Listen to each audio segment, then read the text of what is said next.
Chapter 836, Fusion. Chapter 836, Fusion _. The dim blue stone orb was now as dazzling as a star, and it generated a flow of rolling star energy that surged vehemently.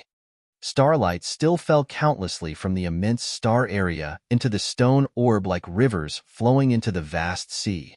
Holding the stone orb, Yin released his star power Upanishad, creating a special connection with the stone orb. All of a sudden, beams of glorious starlight started to swirl around Yin's god body, covering him shortly. At that moment, he looked like a cocoon covered in starlight. His entire body was as brilliant as a diamond that people couldn't directly look at. The silver starlight energy fell from the sky rapidly, flooding the shattered stone chamber and making it look like the room sunk into the galaxy. Feng Ku, Feng Xiao, and Feng Rao went to the place as they had also sensed the tremendous commotion in this room like the other pirates had. They floated outside of Yin's window, peering into the room with great astonishment. A glorious cluster of light bobbed in the galaxy inside the room.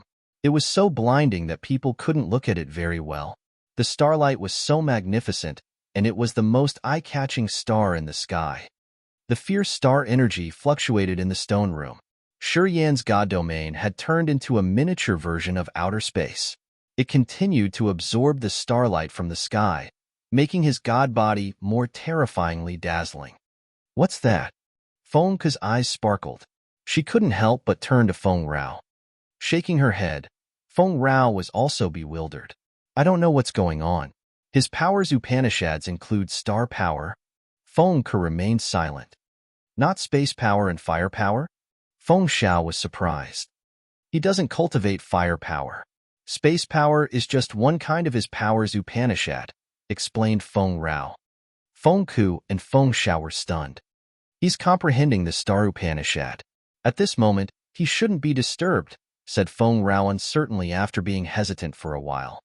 Feng Ku nodded. His face darkened as he shouted to people floating near them, "Go away, all of you. Don't bother our little buddy." Those onlookers flew away, listening to him. Shortly after, only Feng Rao, Feng Ku, and Feng Xiao stayed. "Girl, how many secrets does this boy have? Do you know them all?" Feng Ku beamed a forced smile. "I don't know why I always feel that he is very dangerous. Would he be able to ruin our plan?" "I don't know how many secrets he keeps either." Feng Rao shook her head. "But I know that he won't become our enemy." Feng Ku contemplated, staring at Yin for a while, then nodded. "You stay here and watch over him. I have some important stuff to do. Little Xiao, follow me." Then, he and Feng Xiao disappeared.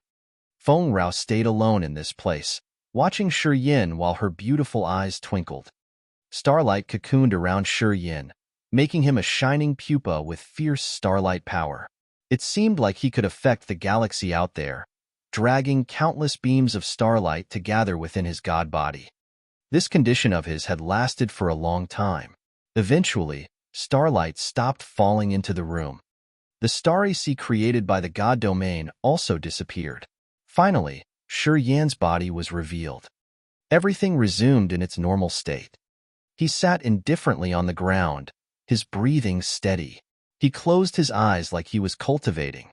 However, the dim blue stone orb he had held in his hand had disappeared unknowingly. The light cluster of essence chi in his lower abdomen overflowed with starlight. It looked like a marvelous nebula had formed in his lower abdomen, which was radiant under his skin. A long time later, his lower abdomen appeared normal. There was no glorious light anymore. When that happened, Yin woke up. His eyes were now as brilliant as the stars and as dazzling as diamonds. "What happened to you?" Feng Rao asked. Stretching the corners of his mouth, Yin stood up deliberately. He concentrated on his body. His eyes became brighter. The star martial spirit in his heart had disappeared. He didn't see the blue orb anywhere either. However, besides the crystal essence chi ancient tree, he now had an immense nebula containing an extremely brilliant star in the vortex in his lower abdomen. As the star martial spirit and that blue stone orb had absorbed many beams of starlight, they fused together and became the nebula and a star in the vortex in his lower abdomen. This star wasn't just an illusion.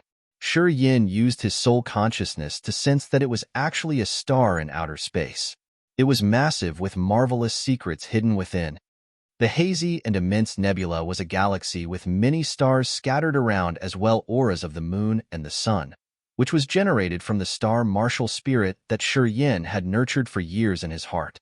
And the dim blue stone orb had become the most dazzling star in this galaxy. As his thought flickered, he gathered the energy. Earth and heaven energy flowed into the vortex in his lower abdomen after being refined, flooding the essence chi ancient tree. At the same moment, invisible starlight from the sky had also gathered when he was urging earth and heaven energy. Beams of starlight rolled into the nebula, congregating with the broken stars and twinkling stars there. His thought changed. Pure essence chi circulated from the essence chi ancient tree. Meanwhile, crystal-clear star power was generated from the nebula, turning into a cold and transparent stream of stars running through his veins. A fiercely sharp beam of starlight shot out from his finger. The nebula was spinning inside the vortex in his lower abdomen, becoming another fountain of power like the essence chi ancient tree. He thought that he could absorb and use the energy of the galaxy easily. The misty nebula seemed to be a living thing. It was moving unceasingly in the vortex. Shi Yin felt an abundant energy source from that glorious star. He felt that as soon as he urged the mysterious power of the star Upanishad, he would be able to use a considerable amount of energy from these things.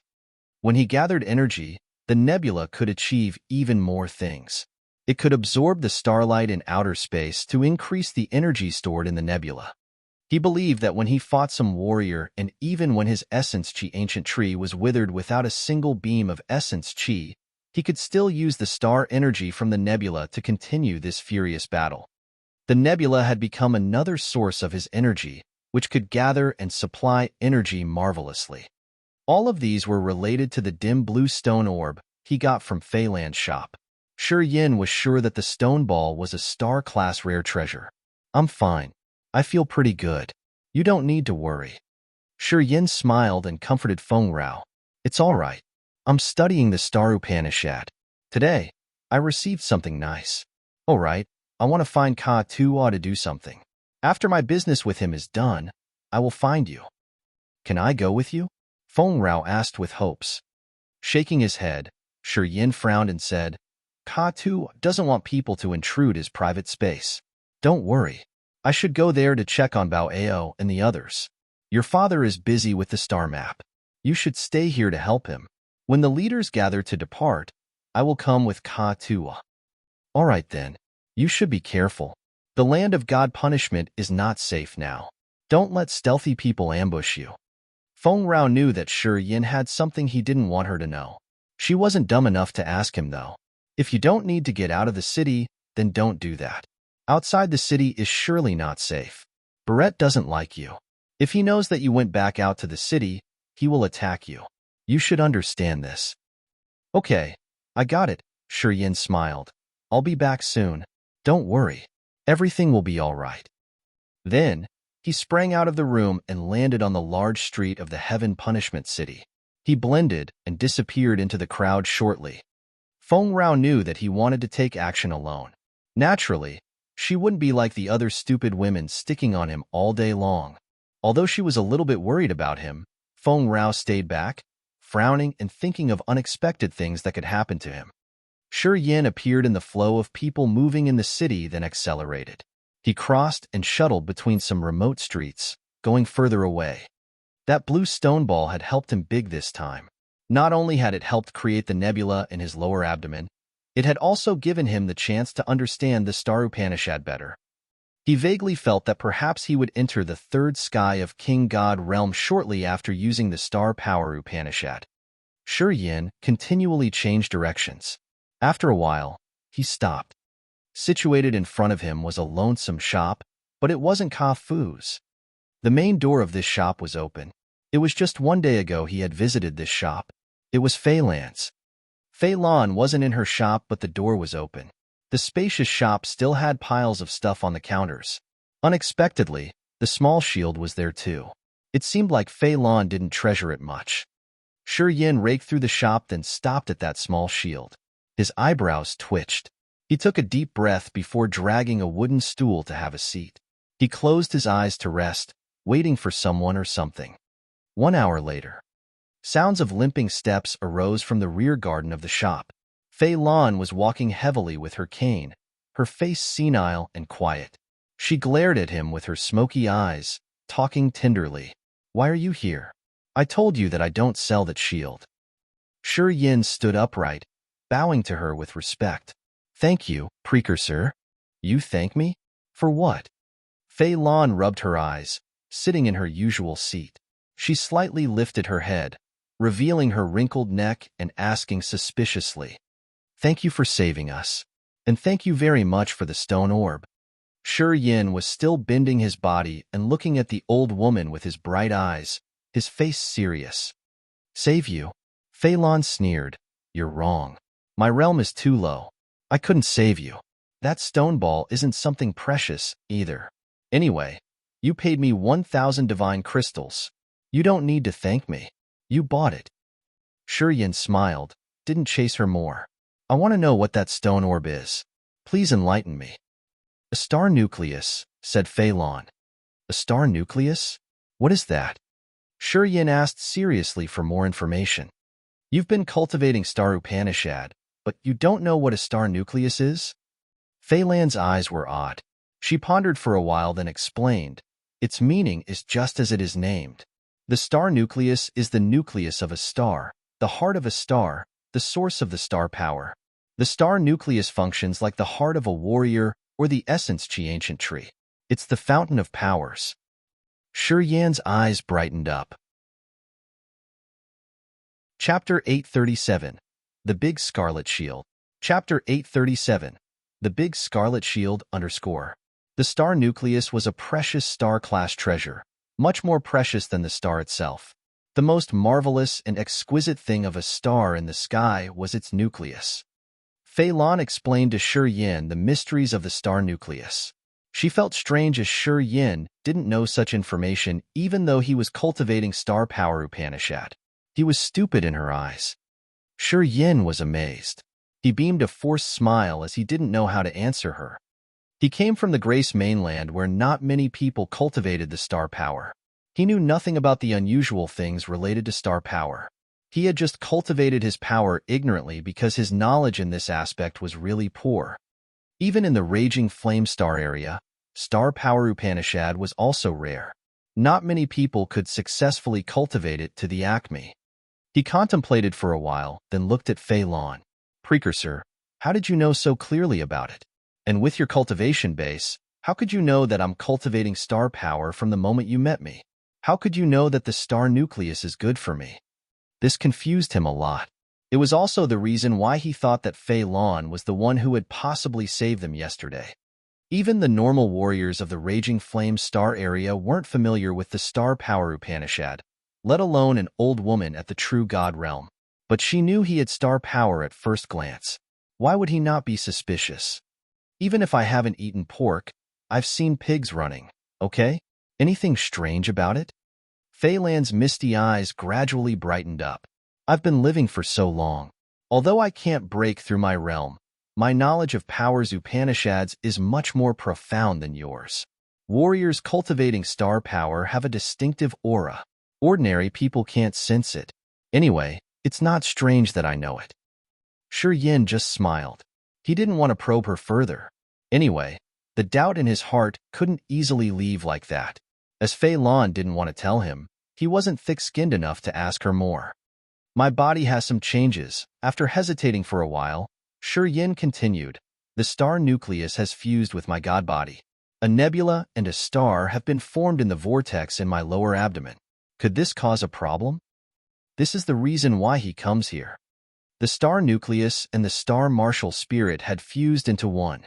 Together, they created a marvelous nebula in his lower abdomen, which increased his absorbing star energy more than 5 times. At the same time, he felt so comfortable when using star energy. However, he wasn't sure if any problems could arise from this situation. He was tense and he was worried a lot. Fei Lan's eyes got a bit brighter. She gazed at him, pondering. After a while, she muttered, "You got the nebula?" "Yes, I've formed a nebula, but I'm not sure how it was formed. I worry that it can bring some backfire or any danger I should be concerned," answered Yin. "What danger could it be?" Fei Lan pursed her lips. "You lucky boy. You have formed the nebula that easily. Did you know the subtle mysteries of the nebula? Don't worry. It won't harm you. It will fuse perfectly with your star power Upanishad.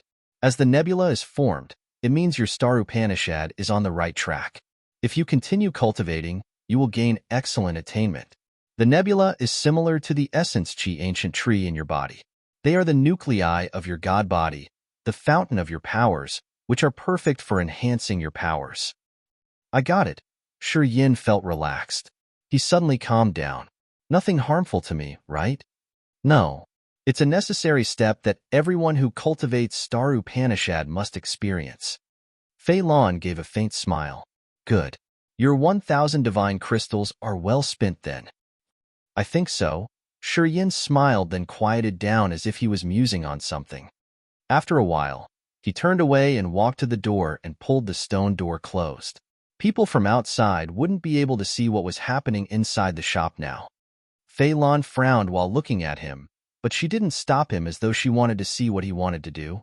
After closing the door, Yin took a deep breath, his face becoming serious. He walked to Fei Lan, his eyes glaring at the small shield. He lowered his voice. "Precursor, do you know what mysterious lies with that small shield?" Fei Lan's face was calm, not reflecting any strange emotion of hers. She shook her head. "Not really. Can you let me see it? I won't buy it. I just want to observe it for a while. I ask for your permission, Precursor." Yin asked with a sincere and stern countenance. "Why?" Fei Lan furrowed her brows. "Perhaps I can figure something out. Please allow me to do this." Yin was persistent. Fei Lan slowly moved her tired body, frowning, walking toward the pile of miscellaneous stuff. She picked up a small shield. Hesitating for a while, she handed it to Yin. "You can look, but you can't take it away. Although this small shield is not a valuable thing, it has a special meaning to me." "Don't worry. I'll be careful. I won't take it out of this shop." Yin agreed immediately. He studied the small shield with bright eyes. This small shield was made of an unknown material. It wasn't gold or jade, but it felt so heavy and cold in Yin's hands. There was no pattern or carving on either side of the shield. It looked pretty ordinary. Caressing the small shield, Yin closed his eyes to use his god soul and sense. The soul altar slowly spun. The strange mark on the glabella of the god's soul floating above the soul altar slowly appeared. 5 clusters of blood-red clouds were visible as if a strange energy was seeping out. This plain shield didn't glow, but some patterns started to appear on one side of the shield. Then, a mark of blood-red cloud emerged on the outer side of the shield. The 5 clusters of red clouds on the shield and the ones on his god's soul's forehead were identical. Although they had no halo or energy fluctuation, they gave the impression of a wicked and eccentric thing. They were like 5 garnet eyes, sneaking on people and making them irritated. Swoosh! A deadly energy bloomed from his fingertip. The gray, misty energy was poured into the blood mark on the shield. Boom! A garnet light shot out from the mark. The small shield buzzed and hissed. Shortly after, the small shield became larger. Now it was 3 meters tall and 2 meters wide. The garnet mark covered one side of the shield, glowing in a blood-red halo. The other side of the shield now had countless exquisite and complex patterns. Apparently, it was a magical formation that hid a wicked energy that couldn't be sensed. A fine handle slowly appeared on this side. It seemed like the handle was here so the user could lift up the shield. A red light that wasn't different from the halo of the blood vein ring radiated from the garnet mark on the shield. 5 clusters of cloud arrayed in a pentagon. From a distance, it looked like a giant, bloody mouth that could swallow all kinds of light. Crack! The massive shield fell, smashing the firm stone ground of the shop. 2/3 of this shield sank into the ground like a sharp sword. Only a small part of it remained visible. Yin was stunned. This massive shield was as heavy as 1,000 cattle. It could be compared to a mountain that was 1,000 meters tall. Yin couldn't hold the shield. The moment it grew larger, it sank directly into the ground. Fei Lan stood behind the counter. Her eyes looked heavy with deadly qi. They flashed, then resumed the normal status. She looked at him quietly, revealing no strange signs. She didn't say anything, either.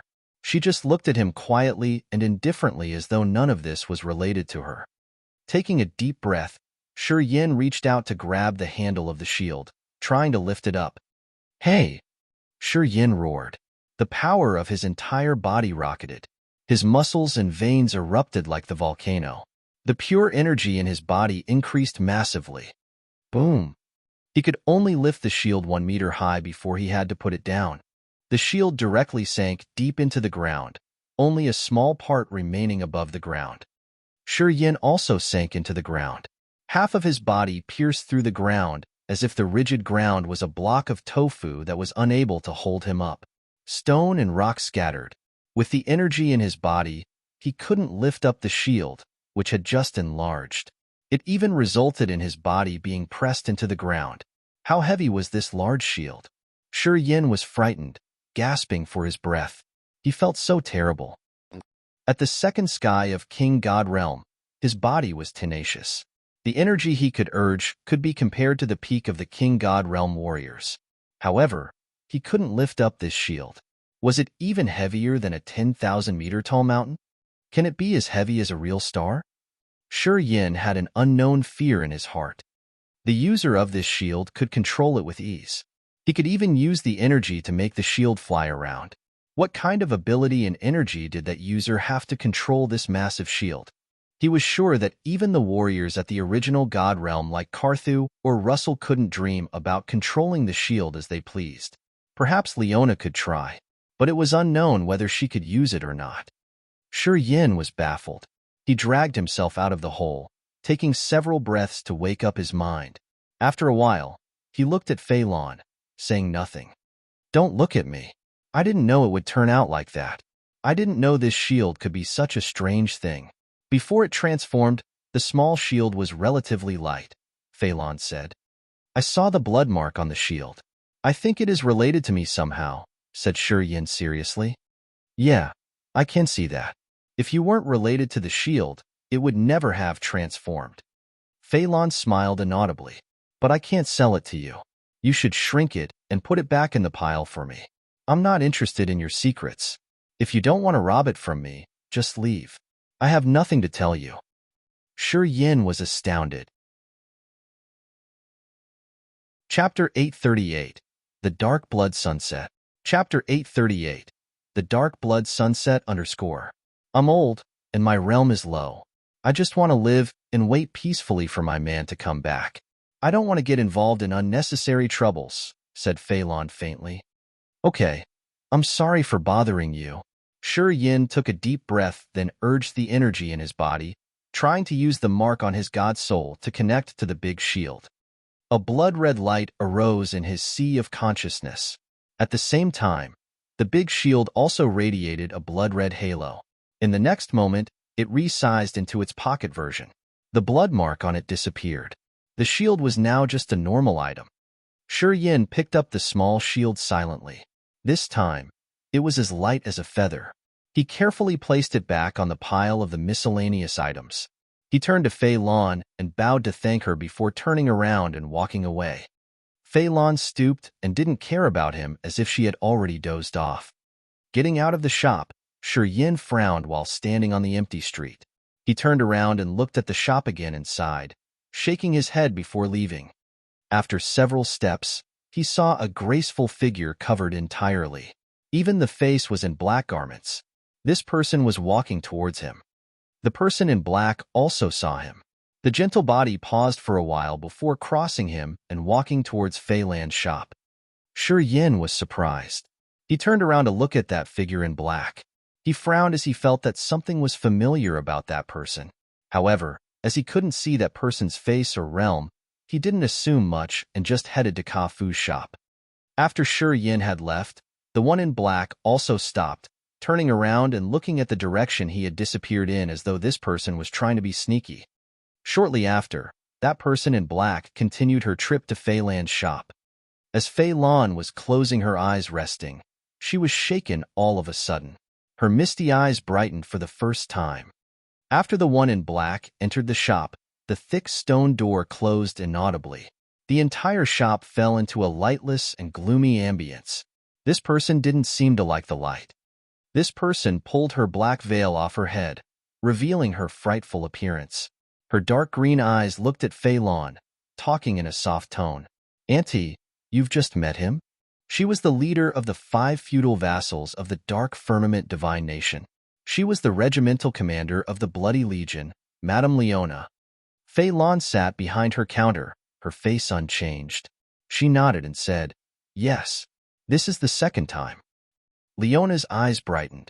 "Auntie, then, have you told him yet?" "Told him?" Fei Lan's face was mocking. "Why do I have to tell him? What does it matter to me?" Leona frowned, looking at the broken ground inside the shop and the small shield atop the pile of miscellaneous items. "That shield belongs to him. You should give it to him." "Why should I give it to him?" Fei Lan gave a light snort. "This is what Uncle asked you to do." "It was his wish," said Leona in a heavy tone. "It's your dark blood sunset family's mission. It's not my mission. I have nothing to do with it." Fei Lan put on a cold visage. "When that devil gave me this that year, he didn't say that I had to fulfill the mission of your dark blood sunset. He hasn't married me. I'm not a woman of the dark blood sunset's family. So that kid and I are not related. And as for you, your family has only you now. That devil has disappeared for several thousand years. Your father and the others are gone. Do you still want to keep that vow?"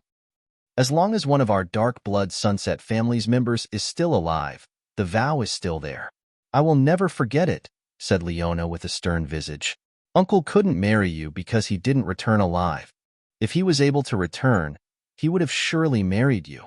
You are a member of the dark blood sunset family, no matter how hard you try to deny it. I call you Auntie, and you have never objected to it. It means that you accepted it. If you did accept it, you should follow the vow of the dark blood sunset. You should return to Shi Yin what belongs to him." Fei Lan was silent. After a long moment, she sighed weakly.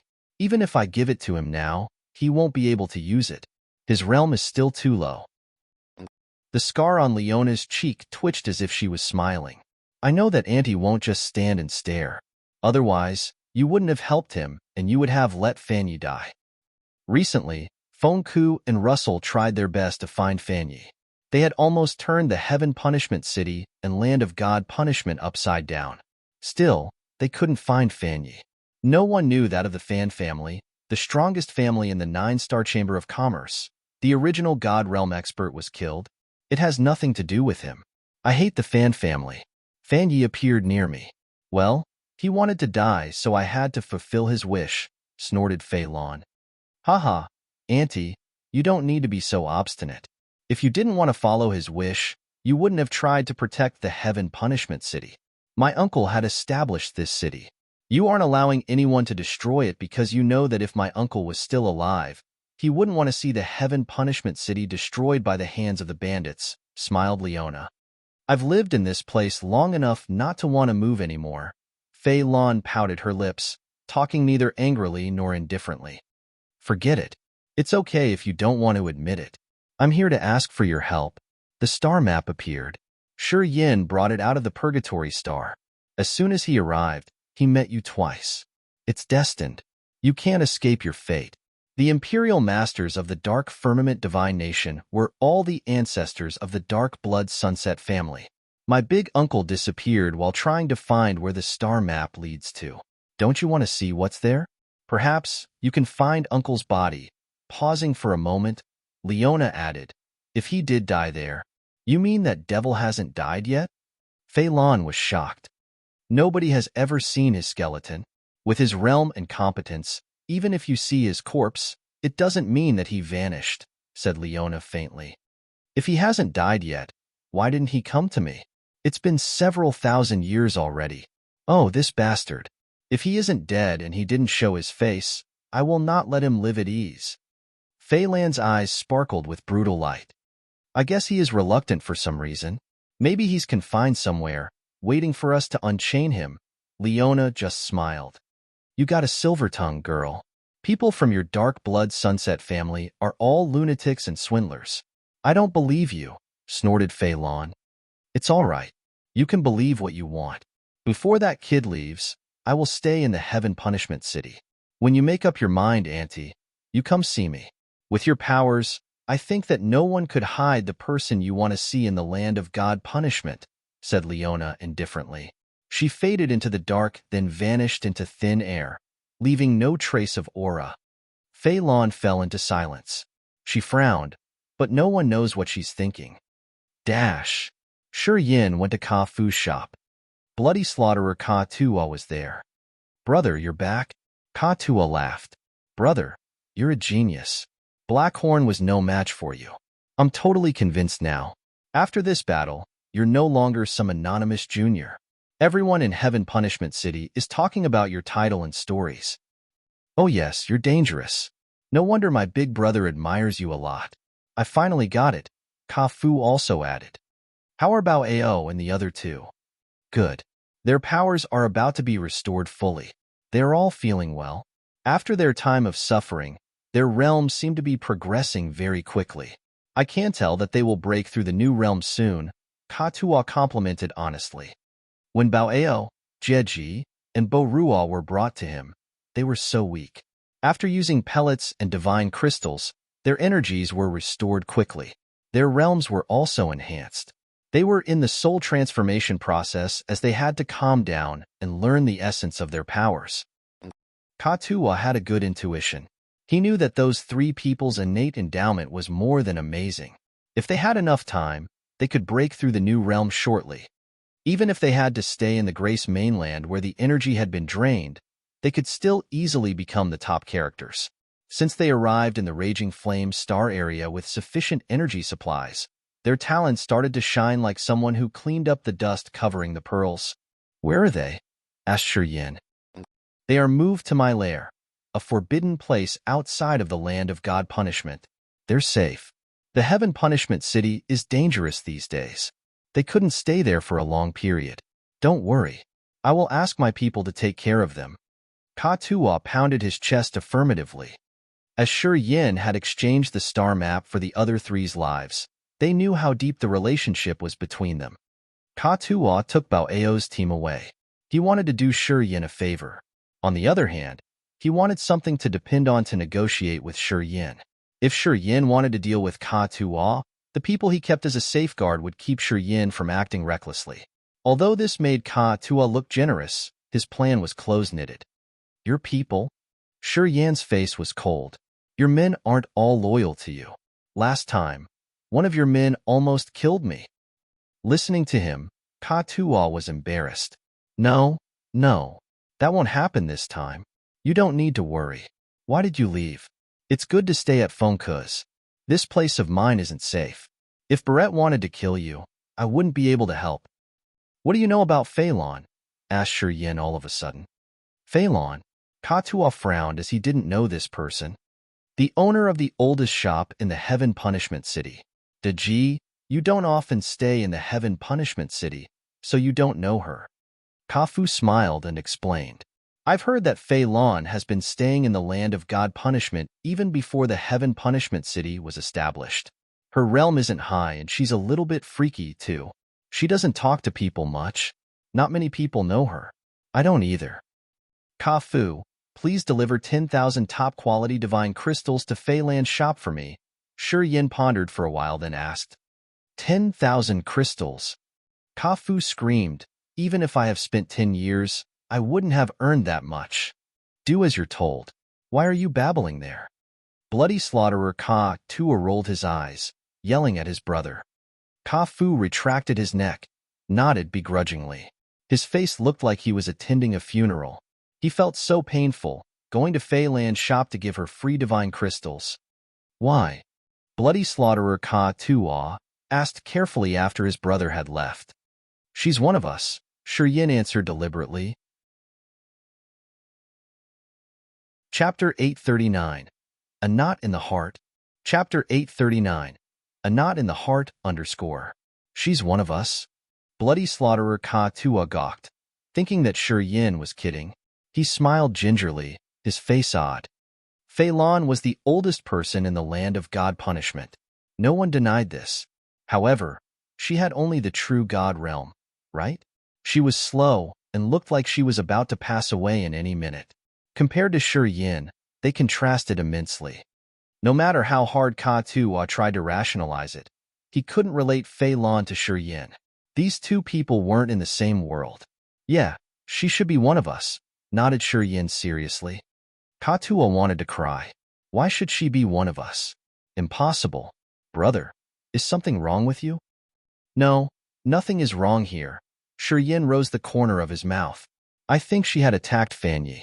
She's also the person who has been protecting the land of God punishment and the heaven punishment city for several thousand years. Ka Tua was dumbstruck, looking at Shi Yin as if he was looking at a monster. Fan Yi has the original God realm, right?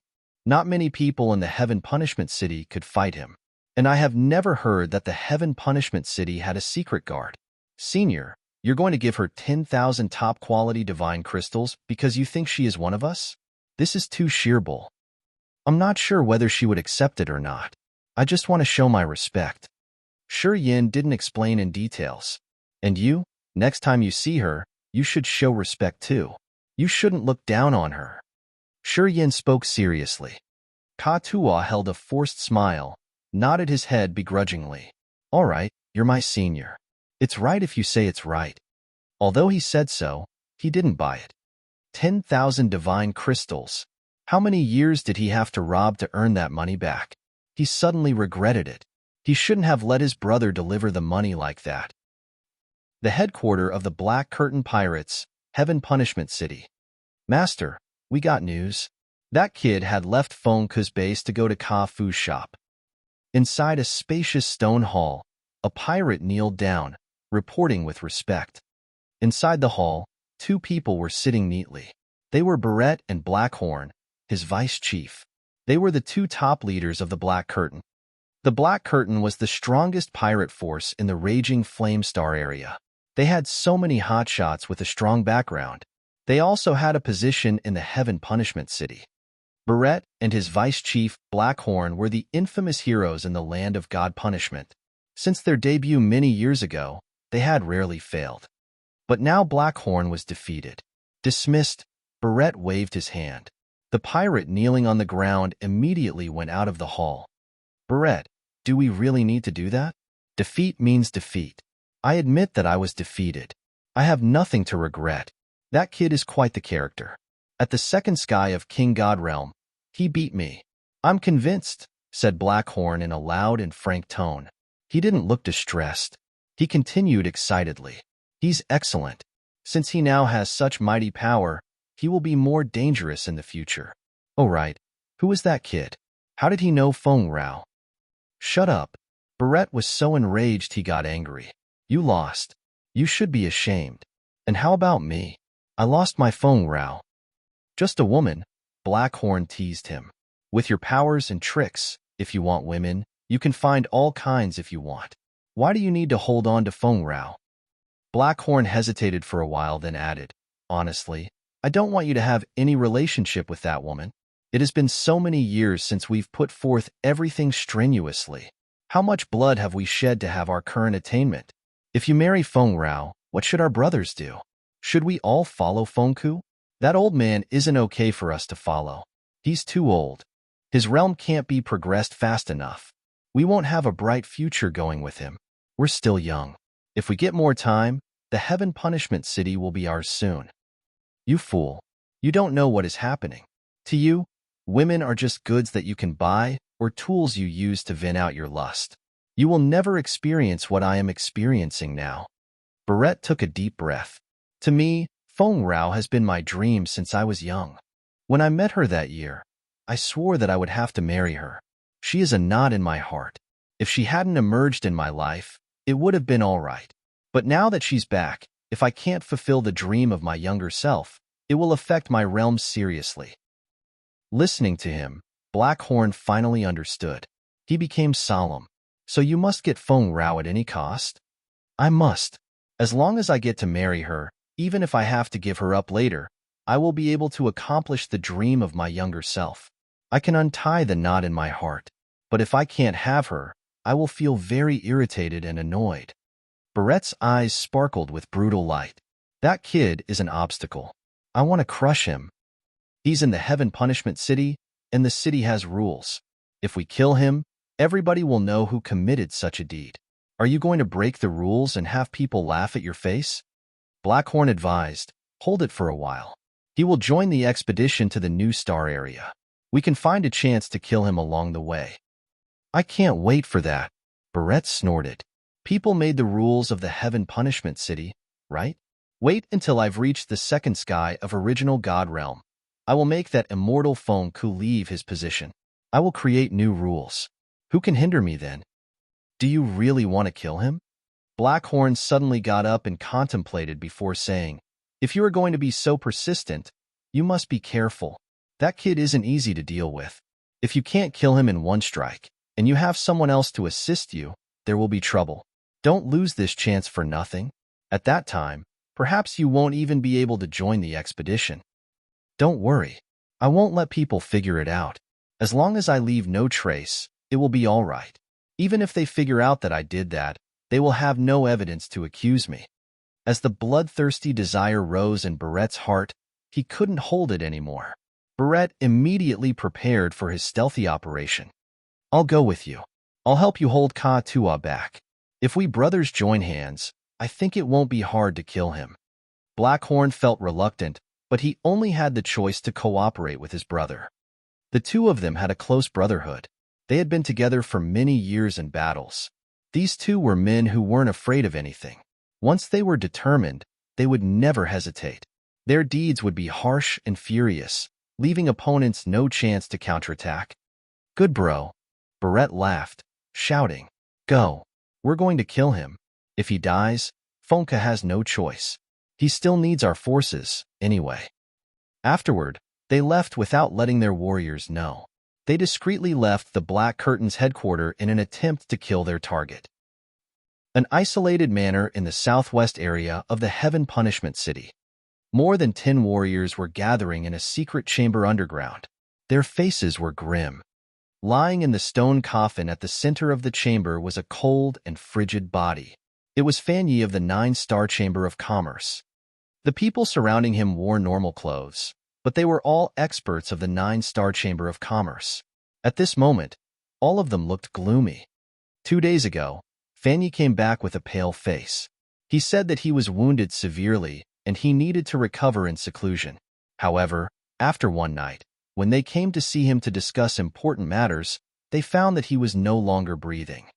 Normally, a warrior at the original God realm wouldn't have died that easily. Even though his god body was smashed, he could have used the soul altar to resurrect it with some kind of skill. But Fan Ye's soul altar also perished. He was dead, really dead. He would never come back to life ever again. When he came back the other day, although his condition wasn't good, his mind was still lucid. They thought that he wouldn't die that fast. They believed that it was impossible that his soul altar would also vanish. Nevertheless, he died. After only one night, his soul altar didn't exist anymore. The strangest thing was that none of them had recognized anything. They didn't even hear Fan Yi scream. His death was eccentrically unreasonable. They were all startled and frightened. Many people in the Heaven Punishment City were searching for Fan Yi at this moment. These experts were afraid. They became uneasy and anxious. They started to discuss whether they should leave the Heaven Punishment City or not. Although the 9-Star Chamber of Commerce had bought this manor at a high price, Russell and Fonku were the top leaders of the Heaven Punishment City and the tycoons of the entire area. If they continued to search, they would find this group shortly. What should we do? Fan Yi died. How can we explain this to the headmaster? Asked an old man, frowning as if he had a headache. If the headmaster knows this, we won't be able to dodge this responsibility. Before we came here, I told Fan Yi to wait until Li Yufeng was here. He didn't listen to me. Now we're all in trouble. He wanted to solve the problem before Li Yufeng came. He wanted to earn the merit alone. Too bad for him. He got such fatal results. He was too arrogant, said another one. More than 10 warriors grimaced. They didn't know what they should do. While they were anxious, the door of the secret chamber squeaked. A hunky middle-aged man appeared. This man had the second sky of original God realm. He was the master of the Li family, ranked behind the Fan family in the 9-star Chamber of Commerce. Liu Feng arrived. The 9-star Chamber of Commerce consisted of many families. The Fan family and the Li family were the two strongest forces. Many years ago, the master of the Li family used to be the headmaster of the 9-star Chamber of Commerce. The Li family was also the strongest clan at that time.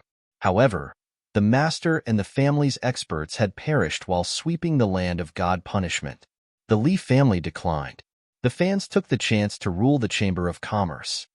After many years of recovery, the Li family rose up again. Liu Feng was the master of the Li family in this generation. His realm was profoundly high. In the 9-star Chamber of Commerce, he stood right behind Fan Tianpu. The Li family would have a chance to become more prosperous behind him. They believed that he could make the Li family surpass the Fan family and take the title back as the strongest clan in the 9-star Chamber of Commerce. Seeing him, they greeted respectfully with fright. "Let me see how he is." Liu Feng frowned, walking to Fan Ye's corpse. He stretched his arm, touching the neck of the body. A dim light flashed on his palm. Beams of light moved around Fan Ye's neck, entering his corpse. After a while, Liu Feng suddenly screamed in pain. His body jerked back as if he was attacked by a tremendous force. He discolored, letting out a low shout. "Too strong." Chapter 840, Dispute. Chapter 840, Dispute _ Fan Ye's corpse was nothing out of the ordinary. He laid silently in the cold stone coffin. His soul altar remained perished. His life aura had vanished. Liu Feng, the master of the Li family from the 9-star Chamber of Commerce, shouted. He looked pale as he retreated as if a strong, invisible force had hit him. He looked truly frightened. The wrist of the arm he had used to touch Fan Ye's body was shaking. His 5 fingers lost all color while his fingernails dissolved at a speed that naked eyes couldn't observe. Then, the dissolution expanded to the back of his fingers. It seemed like it was going to melt his entire hand. Liu Feng took a deep breath. Under the scrutinizing looks of many warriors of the 9-star Chamber of Commerce, he sat down on the ground and closed his eyes, urging the energy within his body. Gold beams suddenly emitted from his fingertips.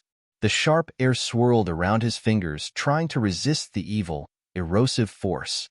After a while, he finally eradicated the energy that was intruding into his fingers. He was pale, but the others weren't sure if it was because he had consumed a lot of his energy or if it was because he was so frightened. The other warriors of the 9-star Chamber of Commerce dully looked at him. No one dared to utter a word as they were all very nervous. That strange and wicked energy had seeped into Fan Ye's body several days ago.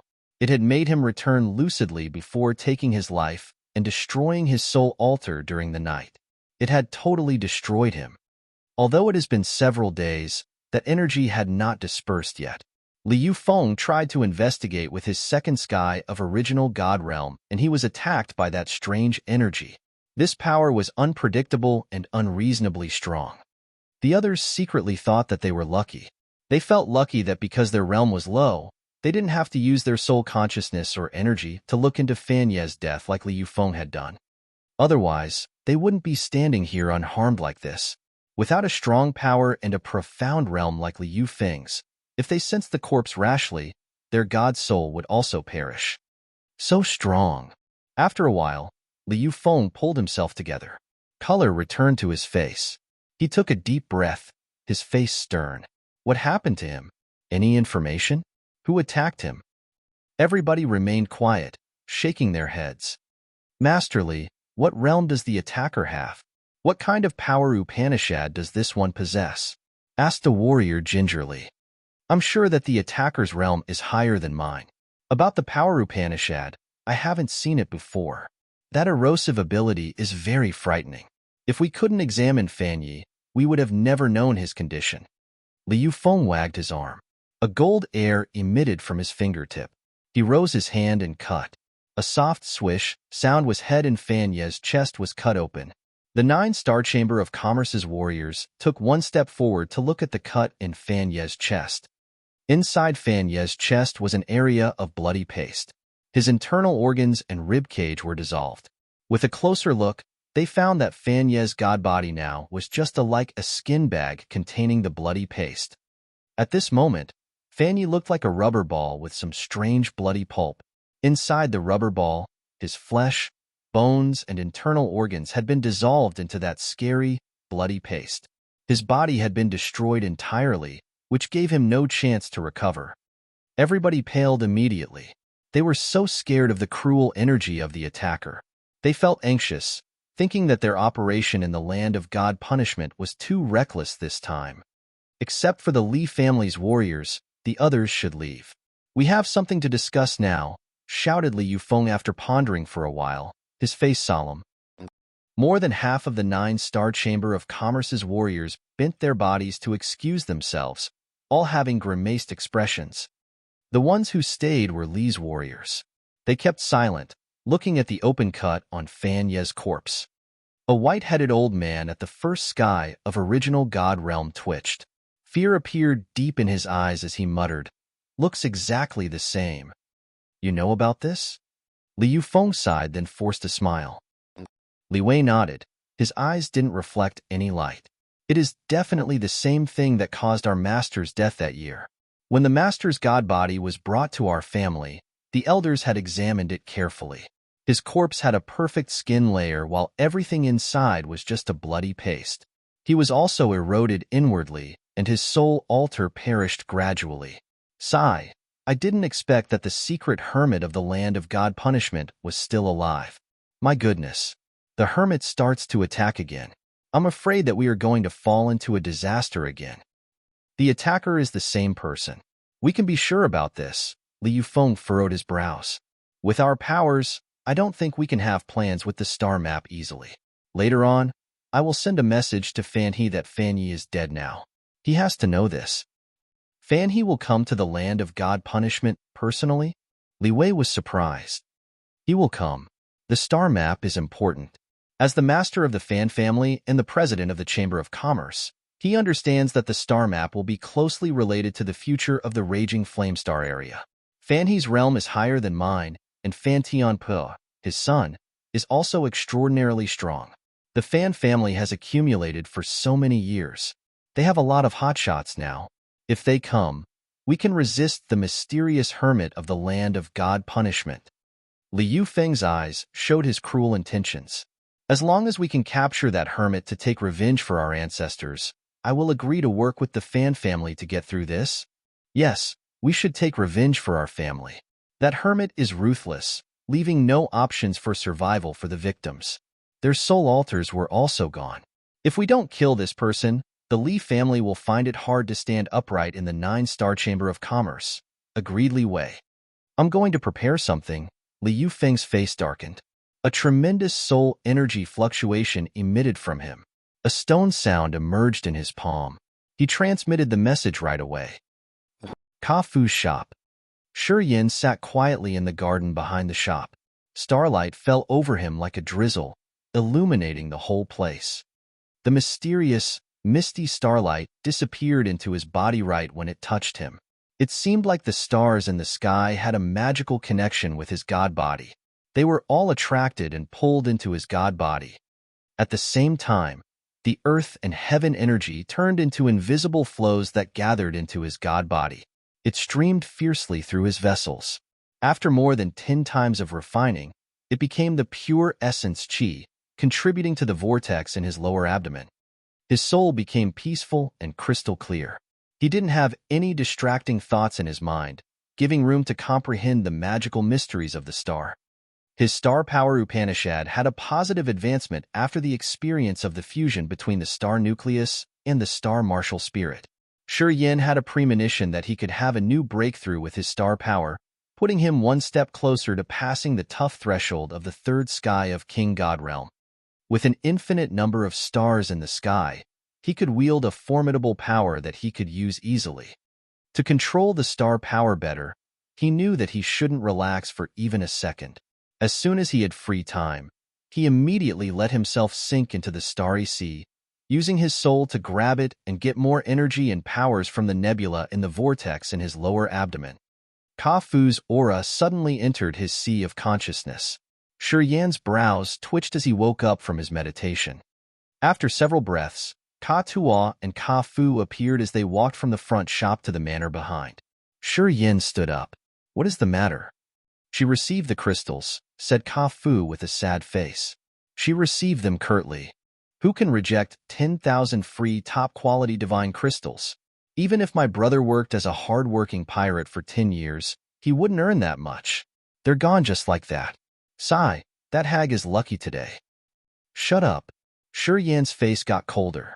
"If you are not going to mind your manners, don't complain about it to me." Ka-Fu's face darkened. A blood-red light sparkled in his eyes as he coldly gazed at Shi Yan. "Ka-Fu, if you think I'm wrong, we will diverge here." Shi Yan curled his lips, speaking indifferently. He turned to Ka-Tua. "You should watch your greedy brother better. This good-for-nothing man can't give up 10,000 divine crystals. How is he going to achieve anything big?" Ka-Tua changed his face, talking coldly. "Bastard. Apologize to my senior now. With your intelligence, do you think you can understand my senior's bright ideas?" "Dji!" Ka-Fu shouted. His face reddened in anger. "He's just a boy of unknown origin. Would he be worth spending so much on? Why? We live well in the land of God punishment. Even if we don't depend on anyone, we will have a piece of land on our own in the future. Why do we have to go with him?" "You know nothing." Ka-Tua snorted. "Apologize to my senior. Now, you aren't going to even obey my words?" Under his brother's pressure, Ka-Fu paled and reddened. His visages shifted continually. After a while, he sighed inwardly, then turned to Shi Yan, bending his body. "I'm sorry." Then, he turned around and left. Obviously, he wasn't convinced. "My brother has been in the land of God punishment for too long. He started to look down on people. He is just a dumb man. Brother, don't keep it in your mind." Ka-Tua smiled, talking to Shi Yan. "Brother, don't worry. I will teach him later. Please don't haggle with him. It's okay as long as you're loyal to me. For him, if he doesn't want to contribute, he won't receive my help in the future." Shi Yan waved his hand as if he didn't really care. "I will make him obedient," Ka-Tua said, giving him a dry smile, then bowed and left. Shi Yan's eyes were cold. He snorted, not saying anything else. He sat back in his seat. Through Ka-Fu's discontented words, Shi Yan recognized that he didn't have control over this pair of brothers yet. Otherwise, even if Ka-Fu didn't want to work for him, he wouldn't have dared to complain. Shi Yan started to consider whether he should use the flow of Ka-Tuo's original soul to remind them a little bit or not. However, if he subdued Ka-Tuo and made them unable to voice their opinions anymore, he would plant a seed of resentment in Ka-Tuo's heart. They wouldn't follow him with all their hearts and will. When they found a way to resist him, they would rebel fiercely. His original plan was to use his power and competence to make Ka-Tuo wholeheartedly work for him. It would be a struggle initially, but if he could make it work, Ka-Tuo would never have other thoughts but to work for him loyally. All of a sudden, he was hesitant. Chapter 841. Madly Striving in the Battle. Chapter 841. Madly Striving in the Battle _ A corner of the street outside the shop. "Next time, you better be careful. Don't try to argue with him. From the moment we cured Bao Ao and the other two, we've been walking on the same side as him. You know his power. Why do you need to get mad at him?" rebuked Ka-Tu. "Dji, he gave 10,000 top-quality divine crystals to a useless granny. He used your fortune." Ka-Fu was so angry that his face was turning red. His resentful aura shot up into the sky. "I don't want to see your accumulation of many hard-working years get used up like that. How many adverse situations have we been through to survive until today? Can you count the number of wounds on our bodies? We had only several 100,000 top-quality divine crystals, and he just threw away 10,000 pieces for free. How generous he is. But this asset isn't his. We have to exchange our lives for that. With 10,000 divine crystals, we could have bought 10 tiger shark war chariots." Of course I know this, nodded Ka-Tua, then sighed begrudgingly. But if we don't invest in it, how can we profit from it? 10,000 top-quality divine crystals are nothing compared to the power Upanishad inheritance he gave me. Wait until I've entered the original God realm. We will have a position in the heaven punishment city. Won't the fortune come to us then? Forget it. I can't quarrel with you. I don't want to do that. But it would have been okay if he invested it well. However, that Granny Fei Lon has only the true God realm. I can't think of any way she would be useful to us. He said that she was one of us. Was that a joke? I think he treats us as his subordinates. Who is that man? Although he's strong, he doesn't have a background force. I think he will barely survive the star map expedition. Ka Fu shook his head. Maybe he knows something extraordinary about that old woman. Ka-Tua contemplated, his face stern as if he suddenly recalled something. No way. Deji, do you also think that Fei Lon has something strange? Did he convince you? Ka Fu was so surprised. Do you think I am that easily influenced like that? Ka-Tua laughed. Anyway, because of his words, I've asked some of my friends. I think that it's true that we have an amazing hermit in the land of God punishment. I heard the other leaders say that when the land of God punishment had almost fallen many years ago, it was saved miraculously. No one could explain why. Fei Lon is the oldest living person in the heaven punishment city. If we have such a character, she would be an obvious suspect. Ka Fu didn't dare agree with him. He just shook his head with a forced smile. Impossible. If she's that intimidating, why does she need to stay in the heaven punishment city? The raging flame star area is vast enough for her to rule, right? Why does she only want our divine crystals? We can't guess what she is thinking. Ka-Tua also couldn't explain it. Who's that? However, right at that moment, Shi Yan's shout came from the garden behind the shop. A torrential, bursting energy immediately shot up into the sky. Ka-Tua and his brother were astounded. Without much hesitation, they dashed towards the garden behind the shop. This garden had some big trees, and they were shaking inaudibly at the moment. Leaves fluttered everywhere. Shi Yan floated in the middle of the rolling leaves, his face solemn. A scorching air current flooded the garden from an unknown source. The big trees in the garden were quickly ignited. The flame rose high in the air. Shortly after, the backyard of Ka Fu's shop was burning, creating a vivid red sea of fire. While Shi Yan's thought flickered, an extremely cold energy shot out from his body. His body now had a thick layer of crystal-clear ice. Each of his pores had a cold current oozing out. A strange barrier, which was an invisible net, covered Ka Fu's shop shortly. The furious flame burst out furiously. The temperature was so high that blood in people's body would have evaporated. As soon as Ka-Tua reached the backyard, his face changed dramatically. He shouted in fright, "It's Barret! He dares to attack us in the heaven punishment city." Ka Fu couldn't help but scream. OSH*T. My shop. Staying within 3 meters of ice created by his ice power, Shi Yan's eyes were like sabers. He shouted, "If you dare to attack us, show yourself." A fire cluster appeared distinctively in the fire sea. Barret, one of the top leaders in the land of God punishment, appeared in that scorching fire cluster. With a ferocious face, he laughed like crazy. "You're brave, kid. Too bad, though. You won't escape death today." Boom! Tens of thousands of flames fired like fire ribbons, entangling Shi Yan's god body. Sizzle, sizzle, sizzle. The 3-meter-thick ice layer melted rapidly. "You guys should just let me kill you. Don't resist. Or else, don't blame me for having no mercy." Barret's face was crazy and savage. His cold eyes raked through Ka-Tua and his brother. "Don't move. I won't kill you too. If you even move your fingers, I will believe that you are going against me and I won't show you mercy." The extremely cold energy circulated around his body. The melted ice layer was built up again. Shi Yan was trying to resist the flames. At this moment, he didn't use all of his energy. He just watched Ka-Tua coldly. He wanted to see what Ka-Tua and Ka Fu would do. "Deji, we can. Just neglect him." Ka Fu lowered his voice. "Damn it." Ka-Tua was enraged. His soul altar spun. The furious, distorted energy burst out from his god body. Rocks and countless miscellaneous items in Ka-Fu's shop rolled up into the sky, gathering in his god domain. Court deaf. Blackhorn's loud and frank voice arose from a corner of the fire sea. Countless icicles flew out immediately, aimed at Ka-Tua and Ka-Fu. Blackhorn was hiding to watch the two brothers. Seeing that they had made up their mind, he attacked them immediately.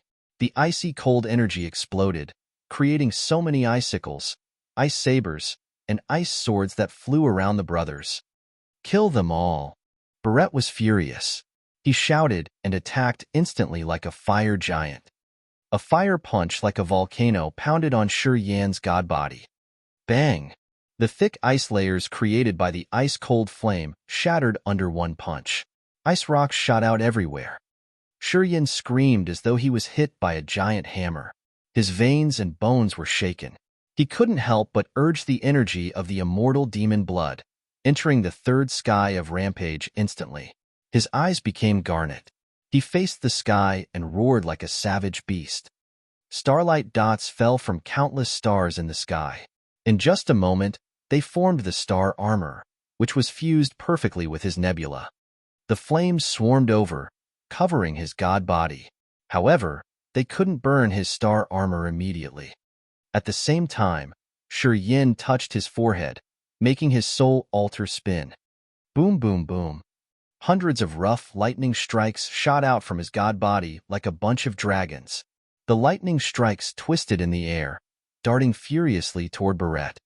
Some strange flames also flew out from his glabella, dancing like spirits in the sea fire. They were all aimed at Barrett. In his savage roar, Shi Yan's god body withered. An evil, seething energy rocketed furiously. His aura now was like a demogorgon. While his power Upanishad changed, a dead seal condensed in the sky. He showed a sad, shrill face that grimaced. He hissed and screamed in pain, flying towards Barrett. At this moment, Shi Yan's energy in his entire body had burst out. His momentum was like a rainbow. He wasn't inferior to Barrett. Barrett turned into the fire giant. With his first sky of original God realm, he couldn't kill Shi Yan at his first attempt. As Shi Yan was able to counterattack, Barrett became more furious. Swish, swish, swish. The flames condensed into fire snakes. Tens of thousands of those fire snakes were swimming in Barrett's god domain. They carried the nature of fire that crazily flew towards Shi Yan. The scorching temperature had melted Ka-Fu's shop shortly. All items were burned. The torrential, frightening flame seemed to melt the soul altar once. Confine. Shi Yan's god domain changed one more time. Now he was using space power. All objects in his area halted for 1 second. A massive space crack was formed, swallowing half of the flames Barrett had created. Boom, boom, boom. More and more fire snakes bombarded Shi Yan's god body. He had to back off as more than 100 fists were punching him at the same time. His bones resounded as if they were about to crack. His face reddened like there were flames on it. He took this attack on his own. Anyway, his real competence was inferior to Barrett's. Under such a powerful attack, he felt like a giant was bullying him around. Not dead yet, Barrett's eyes were radiant with ruthless light. He was using his true flame. It was the first time he had to struggle hard fighting a second sky of King God Realm Warrior. In the screams, Barrett energy rose once again. He had finally released all of the energy that a first sky of original God Realm Warrior could have. The intimidating aura was really earth-shattering. Star moves. Shi Yan's soul altar changed again. Star energy was sent out thickly from the nebula in his body. It had formed a connection with the nine-tiered galaxy. The glorious star inside the nebula also flew out visibly in front of Shi Yan.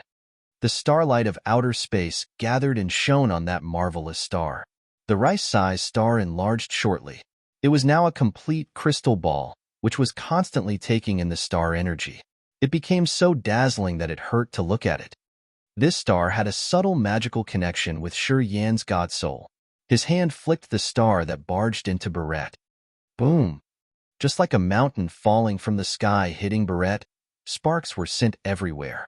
Barrett was struck, and he fell on the ground. His aura was subdued for a moment, but it was just a short moment. In Barrett's infuriated roar, flames rose from the ground. He seemed to urge the flame underground, flying savagely toward Yin. The fire resembling Barrett emerged from the fire sea. They all stretched their arms out to snatch Yin, as if they wanted to tear Yin into pieces. Each of these fire figures had the soul energy fluctuation. They seemed to be the magical fire clones of Barrett. Chapter 842. The Value of 10,000 Top-Quality Divine Crystals. Chapter 842. The Value of 10,000 Top-Quality Divine Crystals.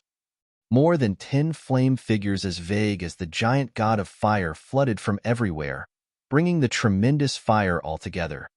The giant fire surged violently, bursting uncontrollably from the ground, as if it was going to cover the entire Heaven Punishment City. The scorching energy was about to destroy the entire city. At this moment, Barrett released the complete power of the original God realm, launching his formidable attacks. The fire snakes wound around Yin's god body. In the furious flames, his energies gathered in his meridians and streamed strangely. With a gap between an entire realm, Yin had the right to be proud that Barrett had to use all of his strength to try to deal with him. Any warrior at the second sky of King God Realm fighting a warrior at the original God Realm would not have a different result as someone who committed suicide. He would never have the luck to escape death.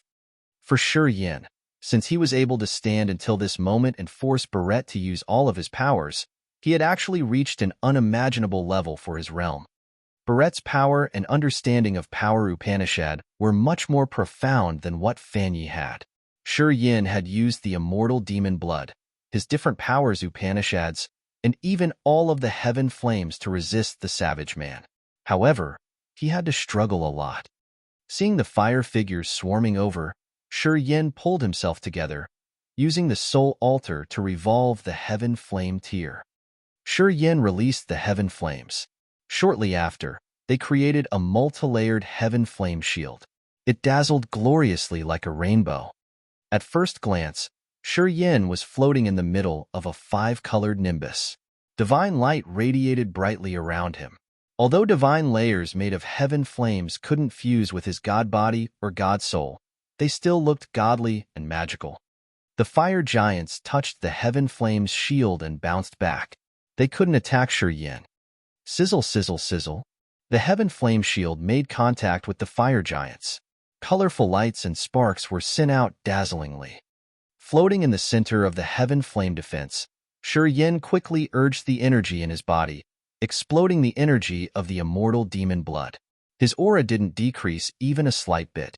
He condensed the star energy to create the star shield the second time. The star that had flown out revolved for a while in the ground before exploding outward and attacking Barrett violently. As his god soul was blocked, no matter how fast Barrett moved, he couldn't escape the star's pursuit. Starlight flooded the place. A flying star chased after Barrett, troubling him. Barrett didn't have a free moment to strengthen his attacks. The grimaced ghost face created by the dead power appeared from nowhere once again. Just like that peculiar star, it started to fly after Barrett. At the same time, Yin's surging negative energy all poured into that ghost face. Vaguely, Yin and the ghost face seemed to merge into one. That ghost face then turned into his appearance and figure. It turned into a miniature version of his soul, a version that was filled with negative, cunning, and wicked emotions. Those emotions were terrifying enough to corrupt people. At the original God realm, Barrett's soul altar was also affected. From time to time, his mood affected his power, preventing him from increasing his energy. While they were battling, Yin's energy drained crazily. Ka-Tua and Ka-Fu were entangled with Blackhorn, so they couldn't have a moment to help him. Boom! It sounded like some hard shell broke. The barrier outside of the fire sea was broken. Barrett's god body that was floating upright in the fire sea halted all of a sudden, as if an invisible hand had grabbed him.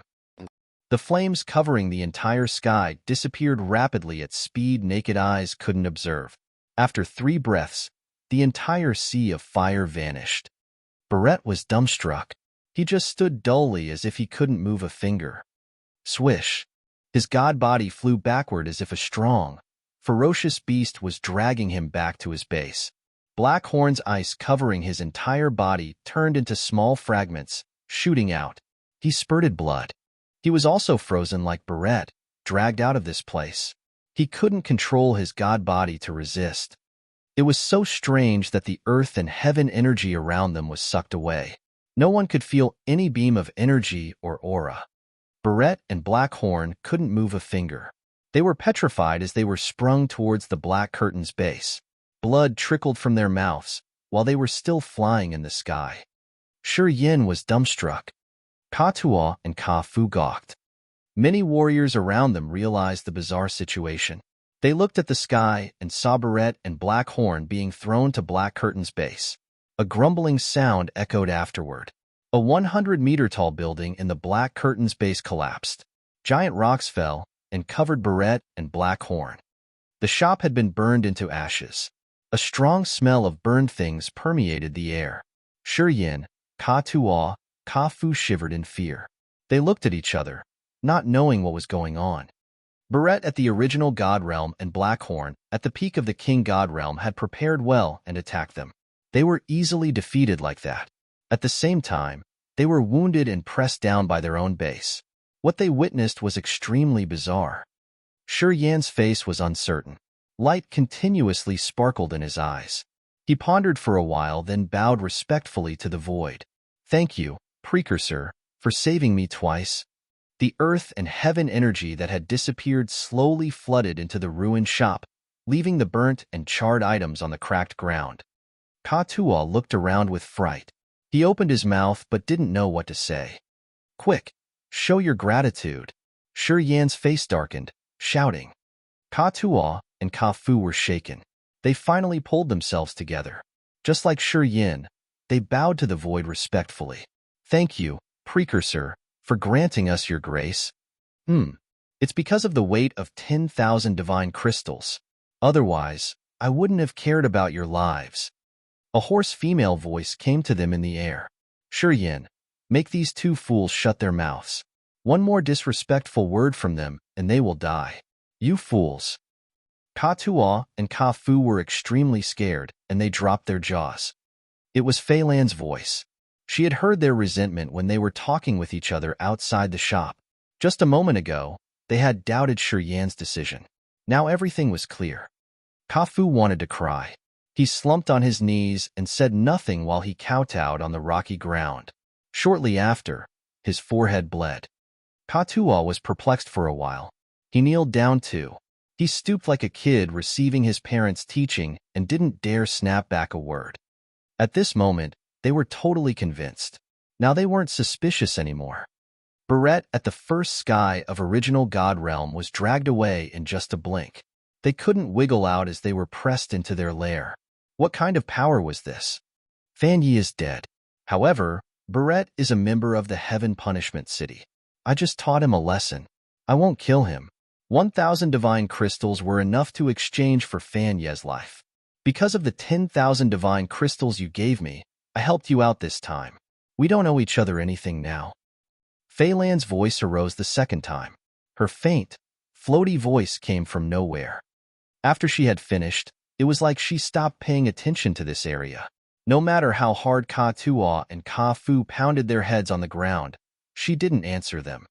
Shi Yin was calm from the beginning to the end. He wasn't surprised at all. The moment Barrett was bound, he suspected that Fei Lan had helped him one more time. He also knew the reason why Fei Lan helped him. It wasn't because of the divine crystals. He suspected that it was because of the blood mark. After a while, hearing nothing else from Fei Lan, Shi Yin said faintly, "You guys should get up. She's gone. Oh no, perhaps she has never left her shop. With her realm and cultivation base, the entire Heaven Punishment City is in her hand." Ka Fu was upset, his eyes gloomy as he lowered his head. He sighed weakly. "I understand now. I was so wrong." "So was it worth giving those 10,000 divine crystals?" Shi Yin glared at him, talking coldly. "It was worth it. Definitely worth it. I just couldn't see the truth. Please, don't scold me." Ka Fu lowered his head, feeling regret and shame. Bloody Slaughterer Ka Tuo's eyes brightened up as he shot up from the ground and asked with excitement, Senior, what's her origin? How is she related to us? She's on our side. Yin smiled mysteriously. Remember, you must be careful while talking in the Heaven Punishment City. If she wanted to listen to you guys, no one would stop her. Ka Tuo nodded like a rooster eating rice. Don't worry, brother. From now on, I will respect her like she's my ancestor. I will pay close attention too. Only the three of us know about this. If you let someone else know, I won't be able to protect you both. She will erase you from this world personally, Yin added after contemplating for a while. The two brothers, of course, didn't dare to say anything. They pounded their chests to assure Yin that they would say nothing about it. From deep inside their hearts, this pair of brothers was totally convinced. Under the care of those like Fei Lan in the Heaven Punishment City, who would be able to touch Yin? Yin suddenly frowned. He squinted slightly as he changed his visage. A dark spot appeared in a ruined corner of the shop. A magical energy fluctuation rippled, but the others couldn't feel it. Sensing quietly for a while, Yin was astounded. He then said to Ka Tuo, Follow me. Don't mind this place. Ka Tuo and Ka Fu didn't dare to doubt Yin's decision anymore. They said nothing and followed Yin to the small alley in the back of the shop. They crossed many small alleys and disappeared shortly. Not long after that, many warriors came and investigated the ruin. They were frightened, discussing noisily. What happened? Dunno. Was that old Brother Feng Ku who defeated Barrett and Blackhorn? You fool. If Brother Feng Ku had this kind of ability, the Heaven Punishment City wouldn't have 4 leaders. He would become the sole leader.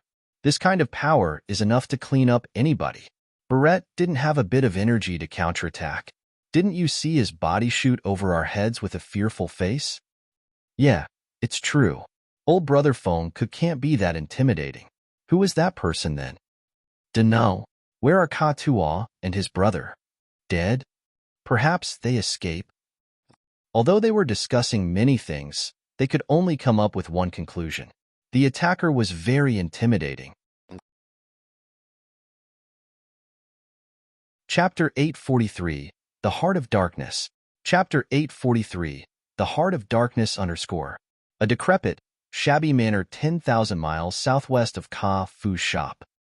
Yin's group of 3 sneakily arrived in this place. As soon as they arrived, the stone gate of the manor silently opened. The yard inside had some withered ancient trees. The ambience here was tranquil and heavy. There were no energy fluctuations. Some stone buildings were built in the deep place inside the garden. Yin just walked forward and didn't even frown. Ka Tuo and Ka Fu exchanged looks, saying nothing while quietly following Yin. After they got into the garden, the stone gate closed automatically. The sole stone door of a stone house in the manor opened inaudibly. Yin's group walked in one after another. The stone house didn't have a window.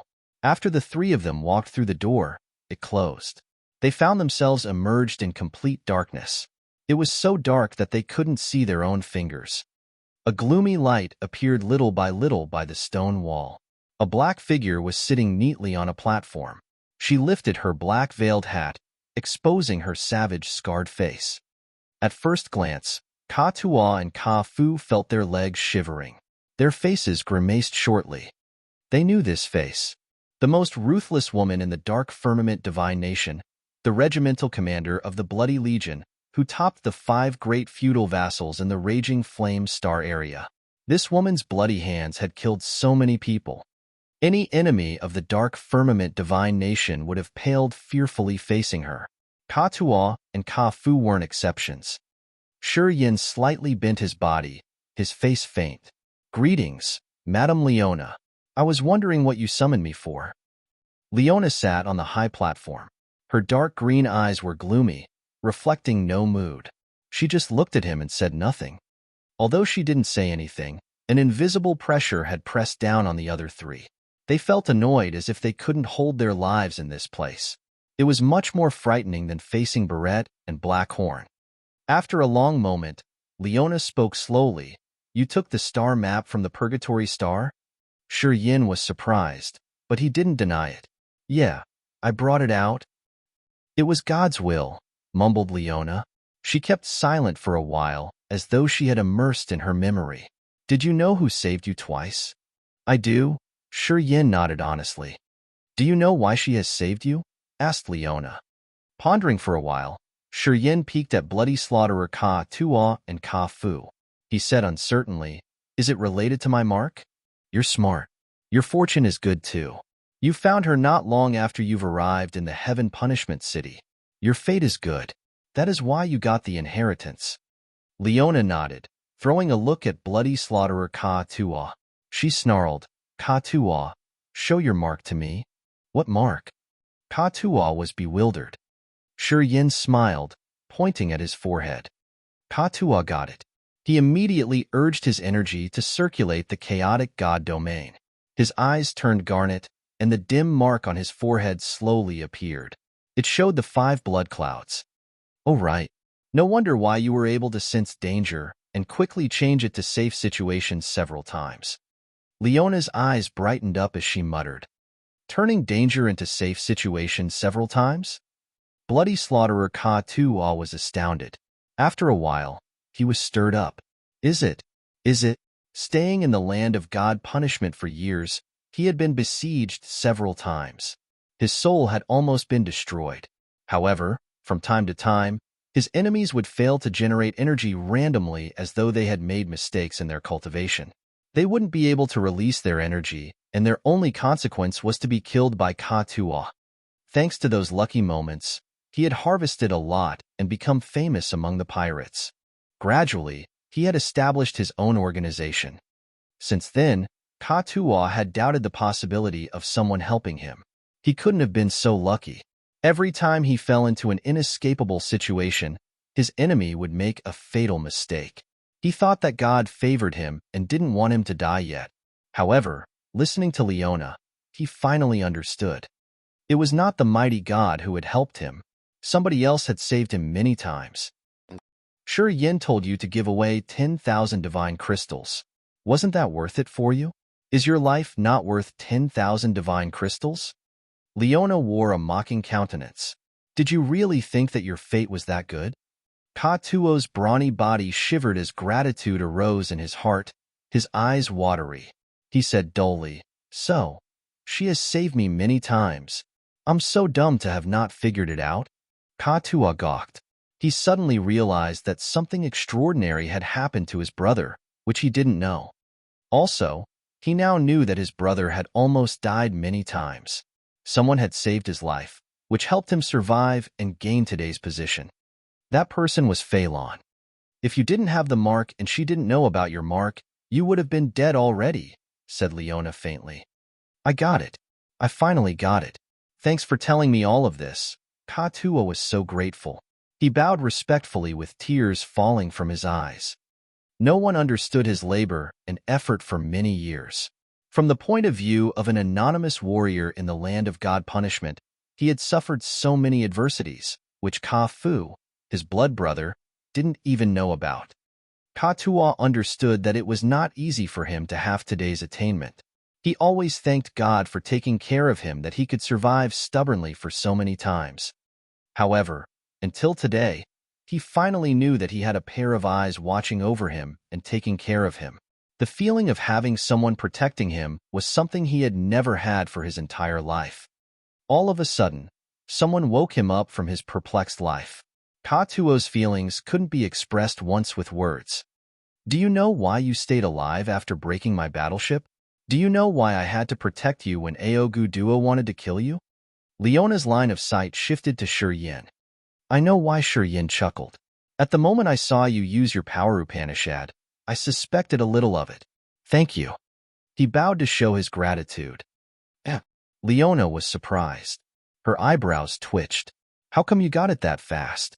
What did you depend on? I've seen your dark power Upanishad, explained Yin.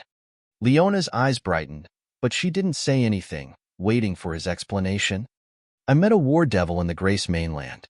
It's a black iron puppet. As far as I've known, it's the dark clone of Lao Luo. I think your dark power Upanishad is somehow related to it? Yin tried to ask for more information. Lao Luo? Leona shook her head. It seemed like she didn't know this person. I've never heard about him before. Does he also cultivate dark power Upanishad? True. The same power. Shi Yin was astounded. If you don't know Lao Luo, how are you able to also comprehend dark Upanishad? It doesn't seem right. Then, his mind flickered, releasing the war devil from the blood vein ring. It's been a long time since his last use of the black puppet. The war devil's power was limited. Even if it used all of the power, it could use the energy of the peak of spirit realm. Compared to Shi Yin at the moment, it was trivial. That's why he had forgotten the puppet. Leona's eyes sparkled. Her dark power moved. She landed by the war devil, her face excited. The heart of darkness. Oh my, this puppet has the heart of darkness. I know it. I know the reason. While talking, her soul altar spun, releasing a magical suction force. The heart of darkness inlaid on War Devil's chest turned into a dark light cluster, flying towards Leona. In just a blink, it disappeared into Leona's body as though it had become a part of her. A gust of dark and wicked aura shot out from Leona. She didn't say anything while she sat down, closing her eyes. She seemed to try to fuse the heart of darkness, her visage stern.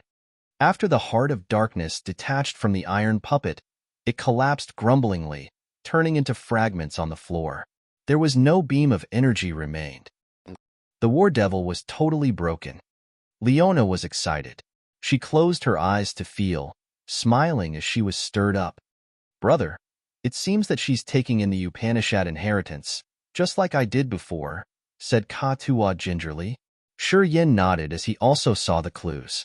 The heart of darkness looked crucial to Leona, a warrior cultivating dark power Upanishad.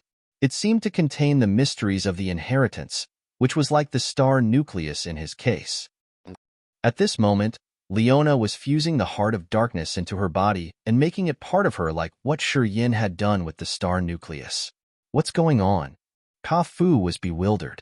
He thought that what happened today was very mysterious and yet exciting. It made him baffled. He started to wonder if all that he'd seen today was just a dream. Oh, I don't know. You have to ask my senior. Ka Tua also wanted to know, looking at Shi Yin. Shi Yin's face was odd. He didn't understand clearly either. It seems that there was a line that connects everybody together, but Shi Yin couldn't explain Ka Tua and his brother. He hesitated for a while, then said, "Don't rush. Wait until Madame Leona wakes up. We will ask her." Ka Tua and Ka Fu were surprised, but they didn't ask more. All then looked at Leona quietly, waiting for her to complete her fusion with the heart of darkness. Gradually, a dim mark enlarged and became clearer on Leona's glabella. 5 blood clouds. It was exactly the same as Ka Tua's mark and the mark on the small shield in Feilan's shop. Ka Tua was shaken, pointing at Leona's forehead with fright. That mark. Yes, that mark, I know it. Shi Yin had doubted it before. As soon as he saw the mark on Leona's forehead, he confirmed what he was thinking. Shi Yin beamed a smile. We all have that mark, right? Brother, do you have that mark, too? Ka Tua was astounded, shouting. It's true. I got one. Shi Yin nodded. Anyway, your mark appears on your god body's forehead, and my mark is in my god soul's center. This is the only difference. Ka Tua was perplexed. Chapter 844. What can we do then? Chapter 844. What can we do then? Black Curtain Pirates Headquarter, Heaven Punishment City. Crushed stones were scattered on the ground. The center of the large yard was concaved. Barrett and Blackhorn sat neatly in the middle of the crushed stone. Blood covered their bodies, their eyes gloomy. Fengku, Russell, and Jianong were here. They stood around the large yard, looking at Barrett and Blackhorn. They were in a fix with a little bit pleasure of seeing people in misfortune. Many Black Curtain pirates were also looking at their bosses with dark faces. The battle that happened in the Heaven Punishment City had caught the attention of many people. They all saw Barrett and Blackhorn being dragged through the sky of the Heaven Punishment City and thrown to their headquarters. The two of them couldn't even wiggle. Everybody knew Barrett and Shi Yin had a battle taken place in Ka Fu's shop. Of course, It wasn't hard to guess whom Barrett and Blackhorn had attacked. However, Yin had only the second sky of King God Realm. Ka-Tua and Ka-Fu were just the King God Realm warriors. Barrett was an intimidating existence since he was at the original God Realm. Not only could he accomplish this deed, he also fell into this helter-skelter situation. People who saw them couldn't reason what had happened. No one knows who had attacked these two in the dark. However, at this moment, people all knew that a formidable hermit had stayed in the Heaven Punishment City. This hermit was like an invisible giant towering the Heaven Punishment City, watching and keeping the order of the city quietly. The Heaven Punishment City banned fighting. People who broke the rules would be taught a lesson. Even if Barrett was a big leader, he couldn't be an exception. Do you think this is funny? Barrett was so angry. He looked at the others as if he could shoot flames with his eyes. He gritted his teeth. Yeah, I've broken the rules. So what?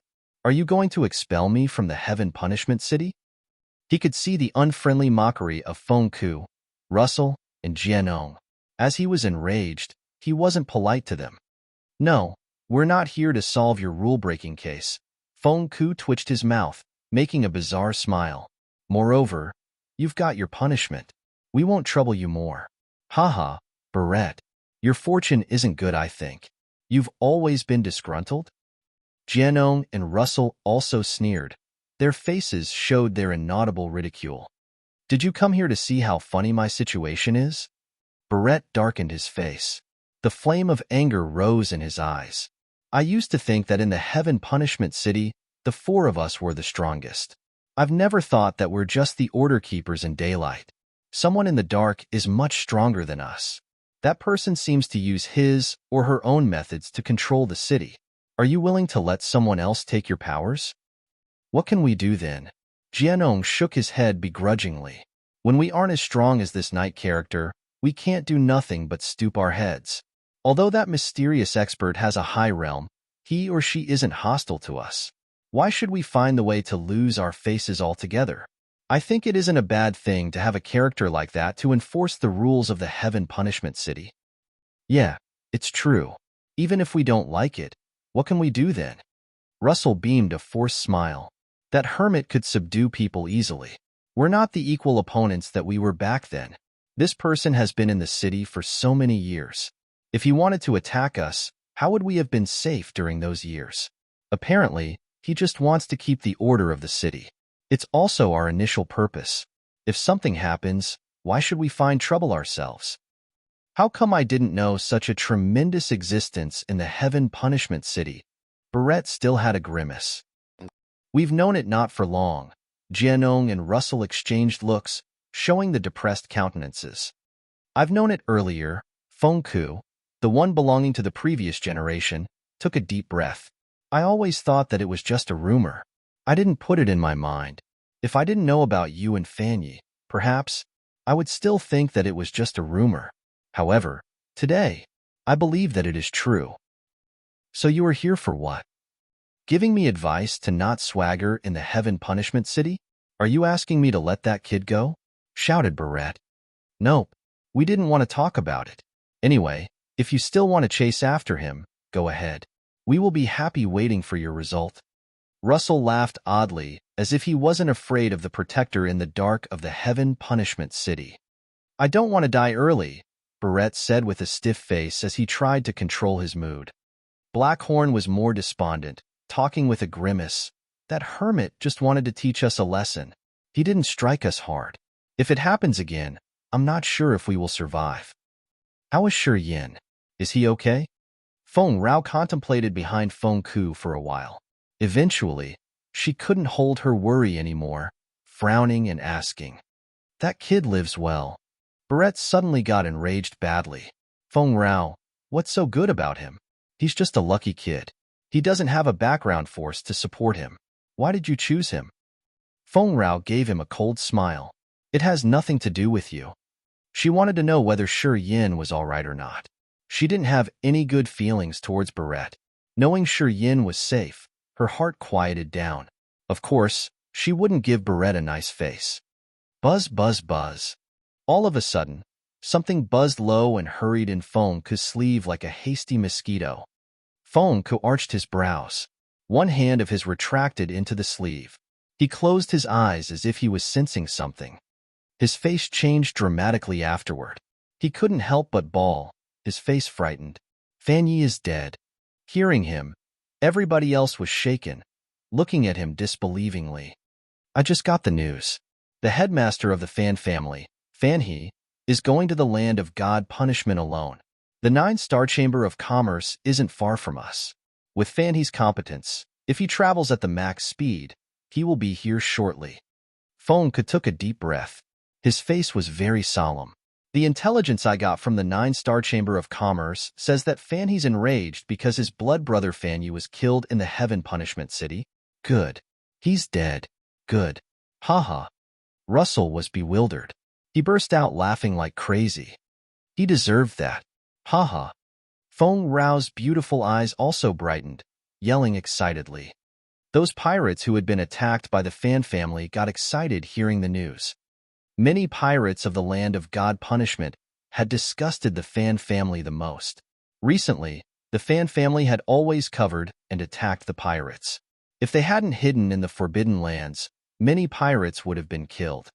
Russell and the Fan family had a deep grudge. Feng Rao's big brother also was killed by the force of the Fans. Many friends and beloved ones of the pirates were also killed by the Fans. Thus, hearing the news made them all excited, yelling happily. Fan He arrived.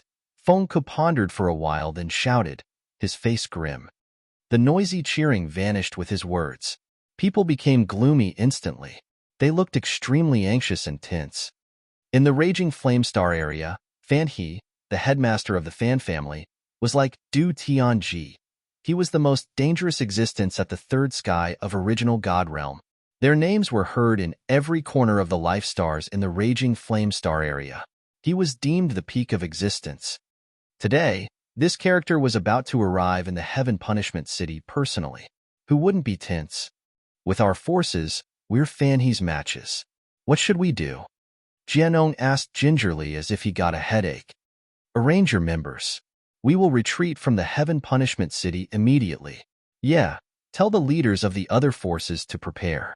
We will leave at the fastest speed and head directly to the area that the star map points to. This is good. It's time to move, Fengku said after pondering for a while. If the hermetic expert in the land of God punishment wants to protect the Heaven Punishment City, even Fan He won't be able to destroy the city, which has been standing firm for several thousand years. Wait until we explore the mysteries of the star map and get stronger. Then, Fan He won't be a threat to us anymore. People nodded in agreement with his words. They hurried to arrange their formations and people. Father, Shi Yin. We don't know where he is, Feng Rao said softly. We have so many people here. We can't wait for only him. We don't have much time, though. It will be good if he can come before we leave. Otherwise, we can't do anything about it, Feng Rao frowned. It's not a bad thing if he can't join our expedition. As long as we can harvest something, we won't be mistreating him. Feng Rao also understood that they wouldn't take risks to linger and wait for Shi Yin. She could only nod her head reluctantly and listen to her father. However, she still hoped that Shi Yin would show up soon. Another hidden manor in the Heaven Punishment City.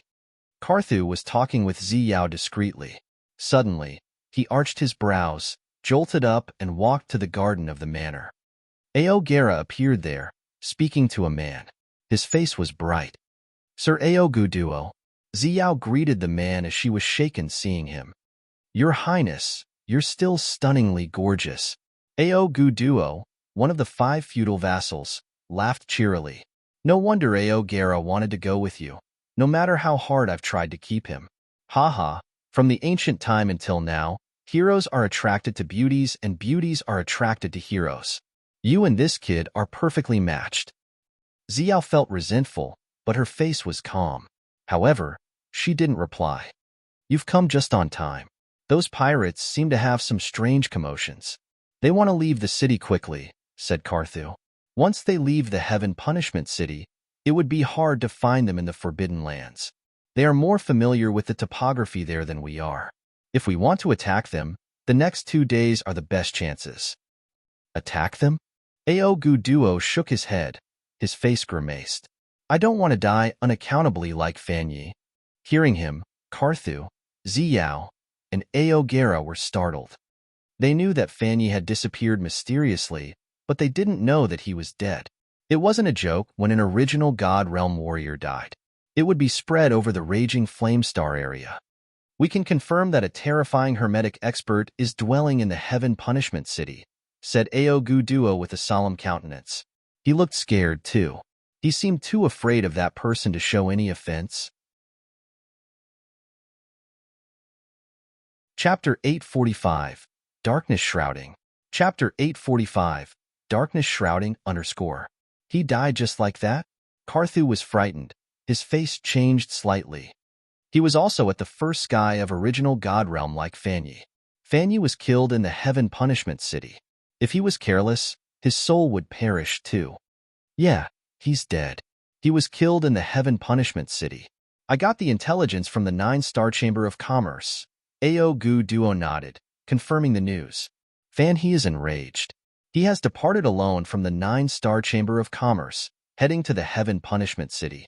He wants to take revenge for his brother. Hotshots of the Fan family will arrive shortly.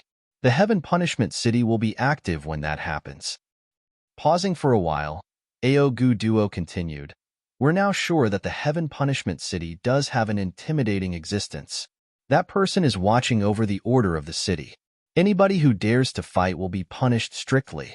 I don't dare to let such a powerful expert lay his eyes on me. If we want to plot the star map, we have to wait until Fengku has left the land of God punishment. Karthu and Ziyao darkened their face. Where's Leona? If I count correctly, she should have been here before my arrival. Didn't she contact you guys? Asked Aogu Duo curiously. Karthu and Ziyao shook their head, indicating that they hadn't met the commander of the Bloody Legion yet. I'm sure she's in the city already. Aogu Duo darkened his face. Let me see where she is now. Aogu Duo released his soul consciousness. The sky of the Heaven Punishment City now seemed to have his eyes looking for Leona's aura. Aogu Duo and Leona were archenemies. They had been competing fiercely for many years. He was very familiar with Leona's aura, and his realm wasn't lower than Leona. That's why he had the confidence to say so. However, not long after he had released his soul consciousness, and he hadn't searched carefully enough, he found a tremendous energy fluctuation emitting from a corner of the Heaven Punishment City. A dark halo expanded from that area.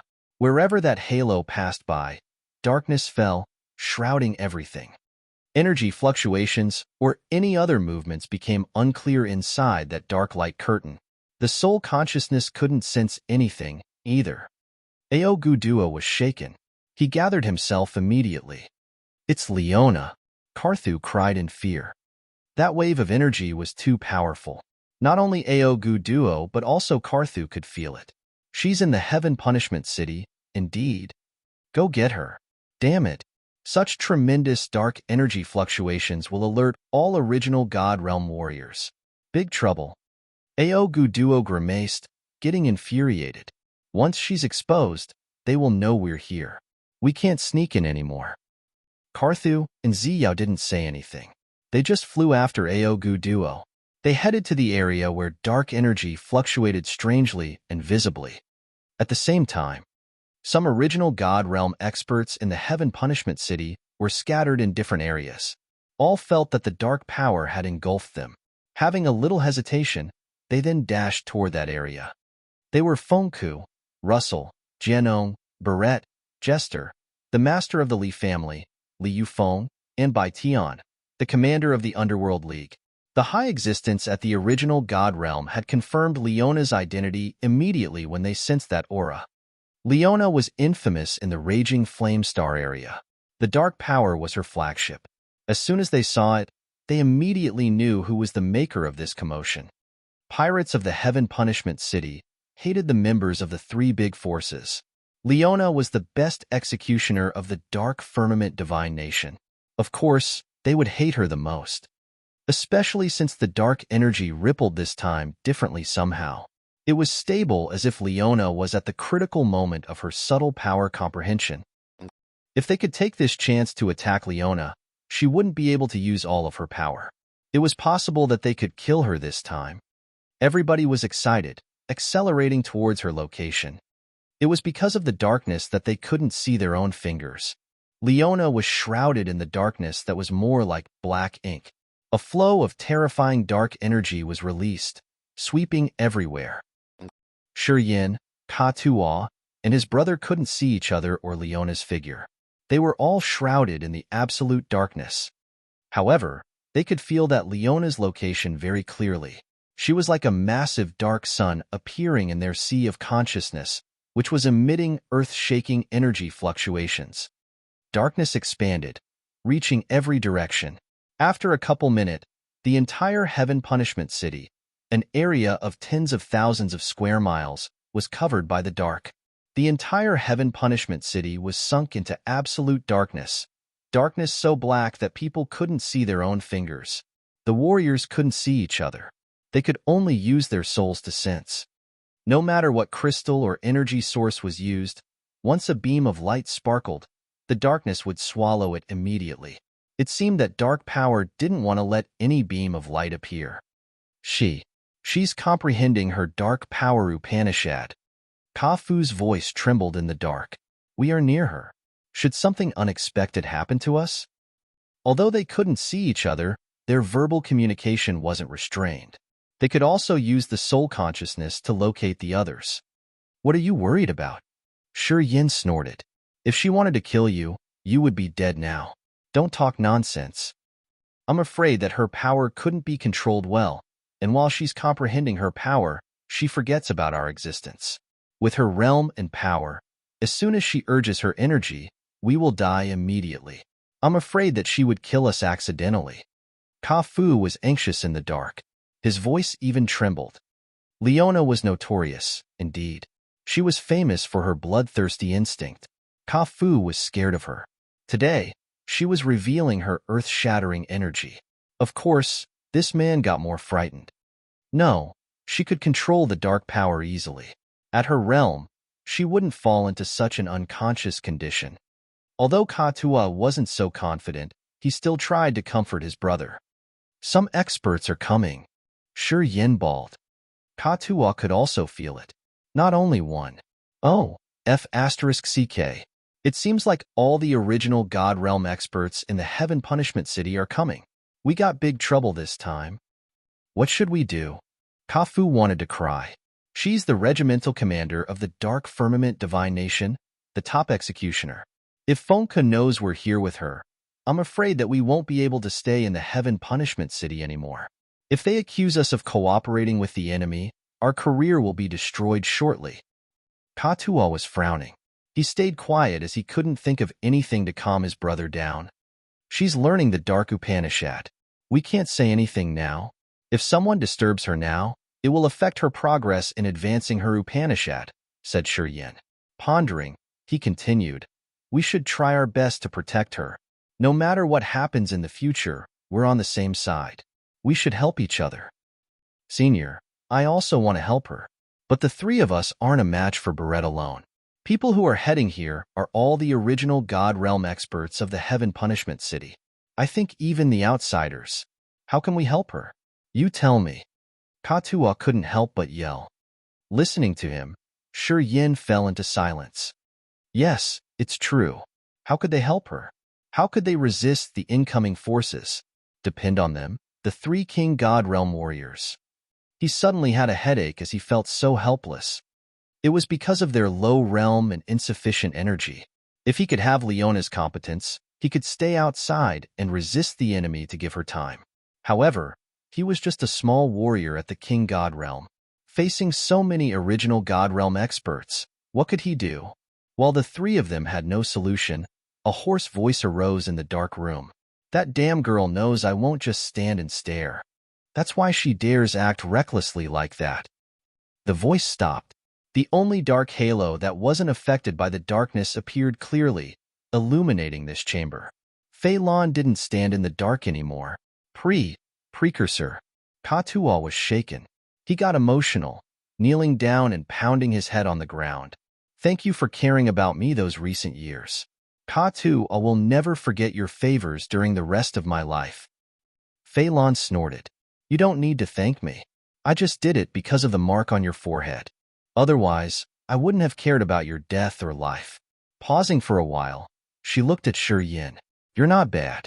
You didn't ignore it, but try your best to help when the dangers come. Shi Yin felt embarrassed. My realm and powers are too low.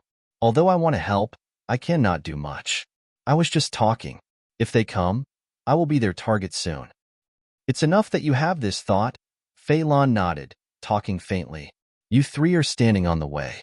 Your staying here will just distract the others. You should leave. A tender flow of energy bound the three of them, directly bringing them away from this house. They were thrown away in the dark, unknowing of their destination. After they landed, they couldn't sense Leona's existence anymore, which meant that they were brought too far away from that area. Brother, it was her. It was really her. Ka-tua was still flooded with emotions. She admitted it. She admitted that she has always taken care of me. She saved me several times. For my whole life, I have never been taken care that way. He was so touched. Because, for his whole life, he had always struggled near the death. He had never had anyone treated him with care. Once he knew her, the gratitude overflowed, flooding his heart. Shi Yin believed that after this encounter, no matter how strong Ka-tua could become in the future, he would never forget Fei Lan's favor. Even if Fei Lan asked him to die, he probably wouldn't hesitate to fulfill her order. Although this man was fiery and brutal, once he appreciated someone, he carved his gratitude to the heart. He would treasure that favor for the rest of his life. Yeah? Shi Yin replied, closing his eyes to release his soul consciousness. It was added to space power. He wanted to see the commotion inside the Heaven Punishment City where absolute darkness shrouded it. He knew that a battle that could shake the entire Raging Flame star area would take place shortly. He was so excited, looking forward to it. Chapter 846, The Giant Pale Hand. Chapter 846, The Giant Pale Hand _ The battle took place earlier than he had estimated. As soon as his soul consciousness was released, he immediately felt a formidable energy fluctuation rocketing through the air from Leona's area. An energy wave shook the mountain and cracked the ground. It was powerful as 10 volcanoes erupting at the same time, bursting out grumblingly in the Heaven Punishment City. They could feel a terrible quake almost instantly. A pale flame arose in the absolute darkness. It expanded over the entire city. Under that energy wave, all rules and principles of the mortal world seemed to be subdued. The aura of this force could snatch away any creature's life. It shrouded the entire city, making every single warrior in the city fearful. They almost kneeled down. All warriors in the city, regardless of their realms, realized that they were facing a character in the Heaven Punishment City who could even discolor the earth and sky. That erosive aura wanted to destroy everything else. Ka-tua and Ka-fu paled. They knew the battle has begun. They were instinctively anxious. Senior, is that our precursor's power Upanishad? Ka-tuo's voice slightly trembled. It's frightening. That corroding power is very powerful. It seems like it could melt all kind of energy. My God, I have never thought the Heaven Punishment City has those with such incredible abilities. Ka-fu was so scared that he couldn't talk. He finally understood why Shi Yin was so generous to her, asking him to give her 10,000 top-quality divine crystals. When this thought popped up in his mind, he saw something dazzling floating up into the sky at Leona's shabby manor. He gawked, seeing what was happening. They were the divine crystals he offered her himself. The crystal-clear divine crystals glowed gloriously like bright stars. They lined up, arranging neatly in the sky of the Heaven Punishment City and spinning continually. The energy inside the divine crystals was all taken. The ear-piercing whistle and hissing resounded from the crystals as their energy was stirred up, falling like rainfall. The divine crystals stored thick earth and heaven energy. The quantity of energy in a crystal could be compared to the amount of essence chi in the body of a third or a second sky of King God Realm warrior. However, it was hard to release the energy inside the divine crystal at once, let alone use it to attack in a battle. Even the strong experts couldn't use the energy all at once. They had to absorb the energy little by little and blend it into their body. Nobody knew that the divine crystal could be used this way. The divine crystals were triggered then arrayed into a natural, magical formation, creating an unpredictable movement of energy. More than 10,000 divine crystals bigger than raindrops fell and turned in the sky like blazing white meteors. The dark energy didn't affect them. From time to time, the crystals collided with each other, sending radiant sparks into the air. A divine crystal could provide the energy of a king-god realm warrior. When more than 10,000 pieces fell altogether, it was equal to more than 10,000 king-god realm warriors attacking at once with all of their best powers. Shortly after, the explosions reverberated in the Heaven Punishment City densely. Most of them came from Leona's manor. It seemed like all the experts had been affected, and they were trying their best to resist. Giant hands appeared in the void of the Heaven Punishment City, which looked more like the hand seal of the death. It slowly pressed down, snatching over the silhouettes there. Each hand was eccentrically pale and wielded corroding power. White mist hovered, sending shivers down people's spines and rising the hair on their nape. When the hands pressed down, the divine crystals exploded, contributing the energy into that giant pallid hand and strengthening the corroding power. Rumble, rumble, rumble. Just like a terrible earthquake, horrifying explosions echoed in an area of the Heaven Punishment City. The shockwaves expanded, turning houses into debris. Not long after that, they could hear the miserable screams and whines in the loud explosions. It seemed like many people were subdued under those pale hands. They couldn't even move. The noisy commotions of the Heaven Punishment City oddly quieted down all of a sudden. No sound was made in the darkness. No one knew why the energy commotions in Leona's area halted. It seemed like the original God Realm warriors who came to this area had been pushed to the ground by the pale hands. Their powers were restrained, so they couldn't use their powers Upanishad to counterattack. They could only try their best to resist the erosive power. Basically, they couldn't affect Leona. After a while, screams and yells arose from another section of the Heaven Punishment City. Dozens of thousands of warriors with different realms in the city had been alerted to the earth-shattering battle. Instinctively, they dashed in the dark and approached the area. They screamed and yelled to show the others their locations. Contemplating for a while, Shiryin said all of a sudden, "We should go there and check." Katuan nodded, agreed with him immediately. "Yes, we should go and see what's happening." It was hard to observe the encounters between the original God Realm warriors. As this battle gathered so many original God Realm experts, it was a rare chance to watch a formidable battle scene. If they missed it, they would regret it for the rest of their life. If they could watch the battle between the original God Realm warriors to learn their techniques and the way they use their powers, it would benefit the low realm warriors in comprehending their realm later. Perhaps they could have a chance to break the restraint and enter the new realm. This is the reason why, even though they knew it was very dangerous, they wanted to still go and see.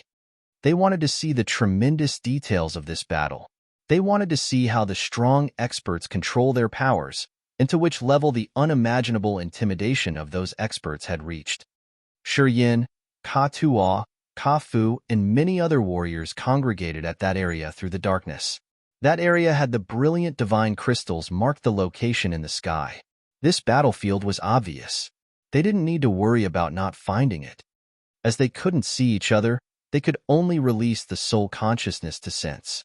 Instantly, the soul consciousness created a mess in the Heaven Punishment City. Different power classes' soul consciousness collided and scattered. Sometimes, they created a tremendous soul collision, leading to a soul attack. The Heaven Punishment City had just been quiet for a moment, but now it fell into an even louder bustle. Warriors living in the city often had a lot of enemies. Once they sensed the soul consciousness of the opponent, they would immediately attack in the dark. Today, the Heaven Punishment City's warriors were fighting each other. The rule of fighting prohibited in the city was temporarily broken. Many people had seized the chance and killed the ones they didn't like. More and more battles took place in the city. Screams, yells, grunts, hisses, whine, and bloodthirsty roars sounded at the same time. Rumble, rumble, rumble. A series of terrifying quakes sent out from the center of the battle. The earth-shattering shockwaves created the exaggerated scene of the day the earth explodes. Rocks, big trees, and other miscellaneous debris were sent into the air with frightening energy. Many warriors, who just came, got hit before they could steady their body. Their god body exploded instantly. When their realms and energy weren't enough, taking risks and jumping into the center of the battle resulted in soul-shattering consequences. On the way to the battle, Yin found many corpses along his way, and he could even see the soul altar fleeing away from the heaven punishment city. His eyes brightened. The blood vein ring's reminder echoed in his mind. The thought of devouring the soul altar appeared uncontrollably in his head, and he couldn't ease it off. Hesitating for a while, Yin quietly detached from Ka Tuo and Ka Fu. He concealed his aura and hid in a corner. He triggered his soul altar, making the black hole section emerge. In this absolute darkness, the black hole wasn't really distinctive. Nobody could find it. A soul altar flew out from its smashed god body. It flashed, then disappeared into the darkness, flying out of the heaven punishment city. However, at this moment, Yan's soul consciousness had locked it. His mind flickered, and the black hole in his soul altar immediately released a powerful suction force. The flying soul altar was stopped and bound by an invisible rope. It was pulled towards Yan's black hole. Souls couldn't scream or yell. They could only send the soul thought. However, under the suction force created by the black hole in Yan's soul altar, that person couldn't even generate a thought. While no one was watching, that soul altar was devoured. A cool, refreshed feeling flooded his sea of consciousness and the soul altar. The blood mark on his god soul glowed brilliantly as if it had just received a marvelous supplement. At the same time, the essence chi from many god bodies of the dead warriors flew out. However, it didn't disperse. It streamed into Yan's acupuncture points, making the vortexes inside spinning crazily. In this darkness, the heaven punishment city didn't have only the battle at Leona's manor. Warriors were fighting against each other in small alleys of the city. Whenever they sensed their enemy's soul consciousness, they would attack immediately. People continued to die.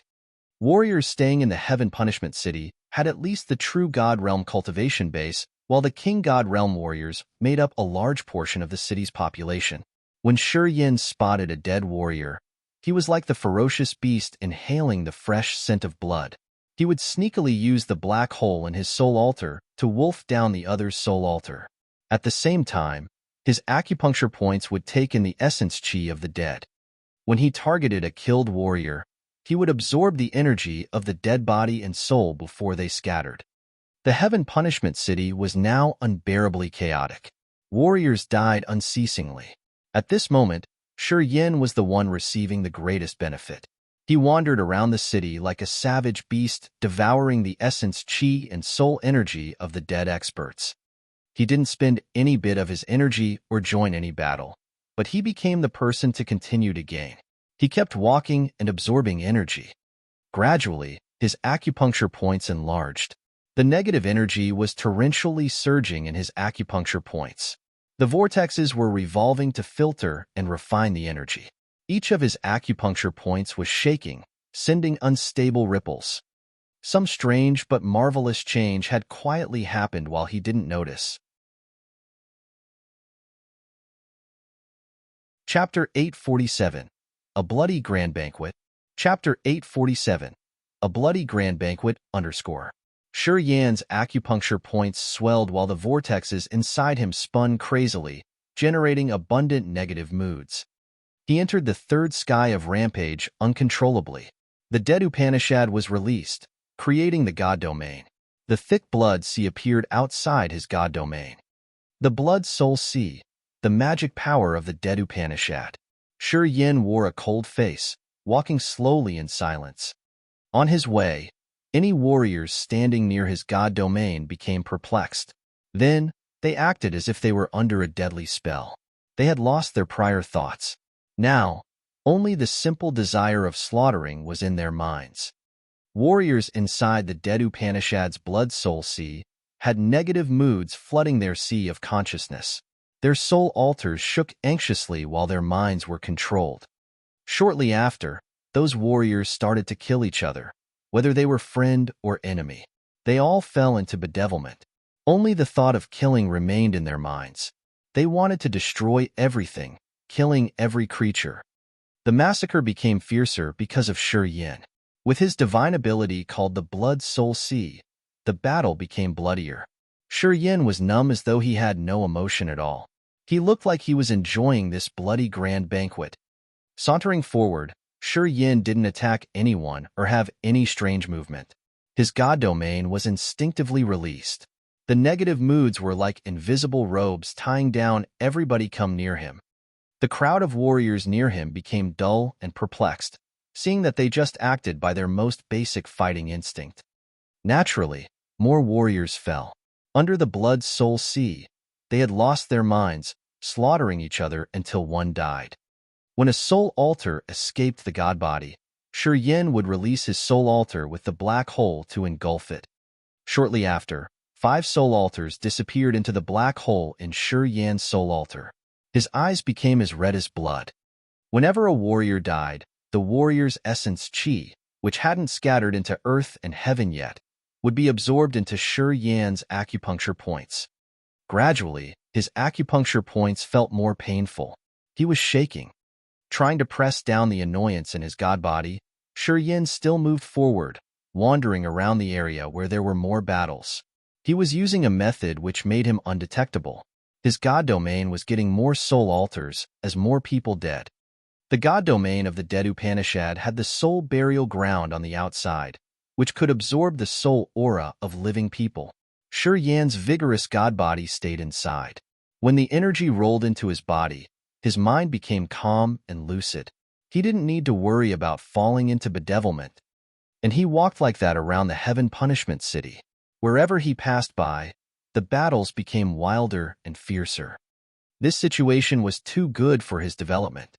While Leona comprehended the dark Upanishad to use the absolute darkness to shroud the entire heaven punishment city, Fei Lan was battling many experts on the other side. They drew away most of the attention. That was why nobody had noticed Shrouding's stealthy and lethal deeds. Since Fei Lan was too intimidating, no one paid attention to Shrouding. He could wreak as much havoc as he pleased. The battles continued. Eventually, however, they started to calm down. On Fei Lan's side, the original God Realm experts had to bear the loss. As they now knew it was hard to break that tough defense to attack Leona, they gradually ceased their attacks. At the moment, it seemed like Leona had passed the critical point of her fusion with the heart of darkness and understanding the dark power Upanishad. She was able to control the situation now. The absolute darkness that had shrouded the heaven punishment city was expanding, covering the whole land of God punishment. When her progress came to the last phase, she could control that dark power, shrinking the darkness coverage towards her location. After a while, a light appeared near the edge of the heaven punishment city. The light that was confined shined one last time. Seeing this sign, people understood that Leona's comprehending progress was about to be complete. After a while, an unknown soul energy fluctuation shot out furiously from Leona's location. After a second, all the dark powers seemed to find the drain port, overflowing massively into Leona's area. Then, the space above that location twisted and the manor collapsed into the ground. Instantaneously, Leona's aura disappeared into thin air. The absolute darkness that had covered the heaven punishment city for 2 hours vanished. Light appeared again over the heaven punishment city.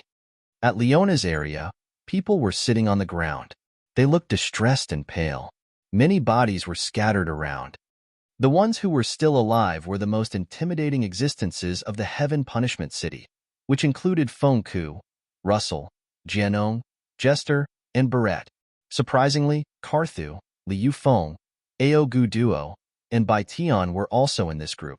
However, their situation was really terrible. Ao Gu Duo, Carthu, Bai Tian, and Liu Feng had obviously been through fierce battles. They had blood all over their body. Feng Ku, Russell, Jianong, Barrett, and Jester were the local original god realm of the Heaven Punishment City, but their situation wasn't so good. They had to catch their breaths, their faces tired.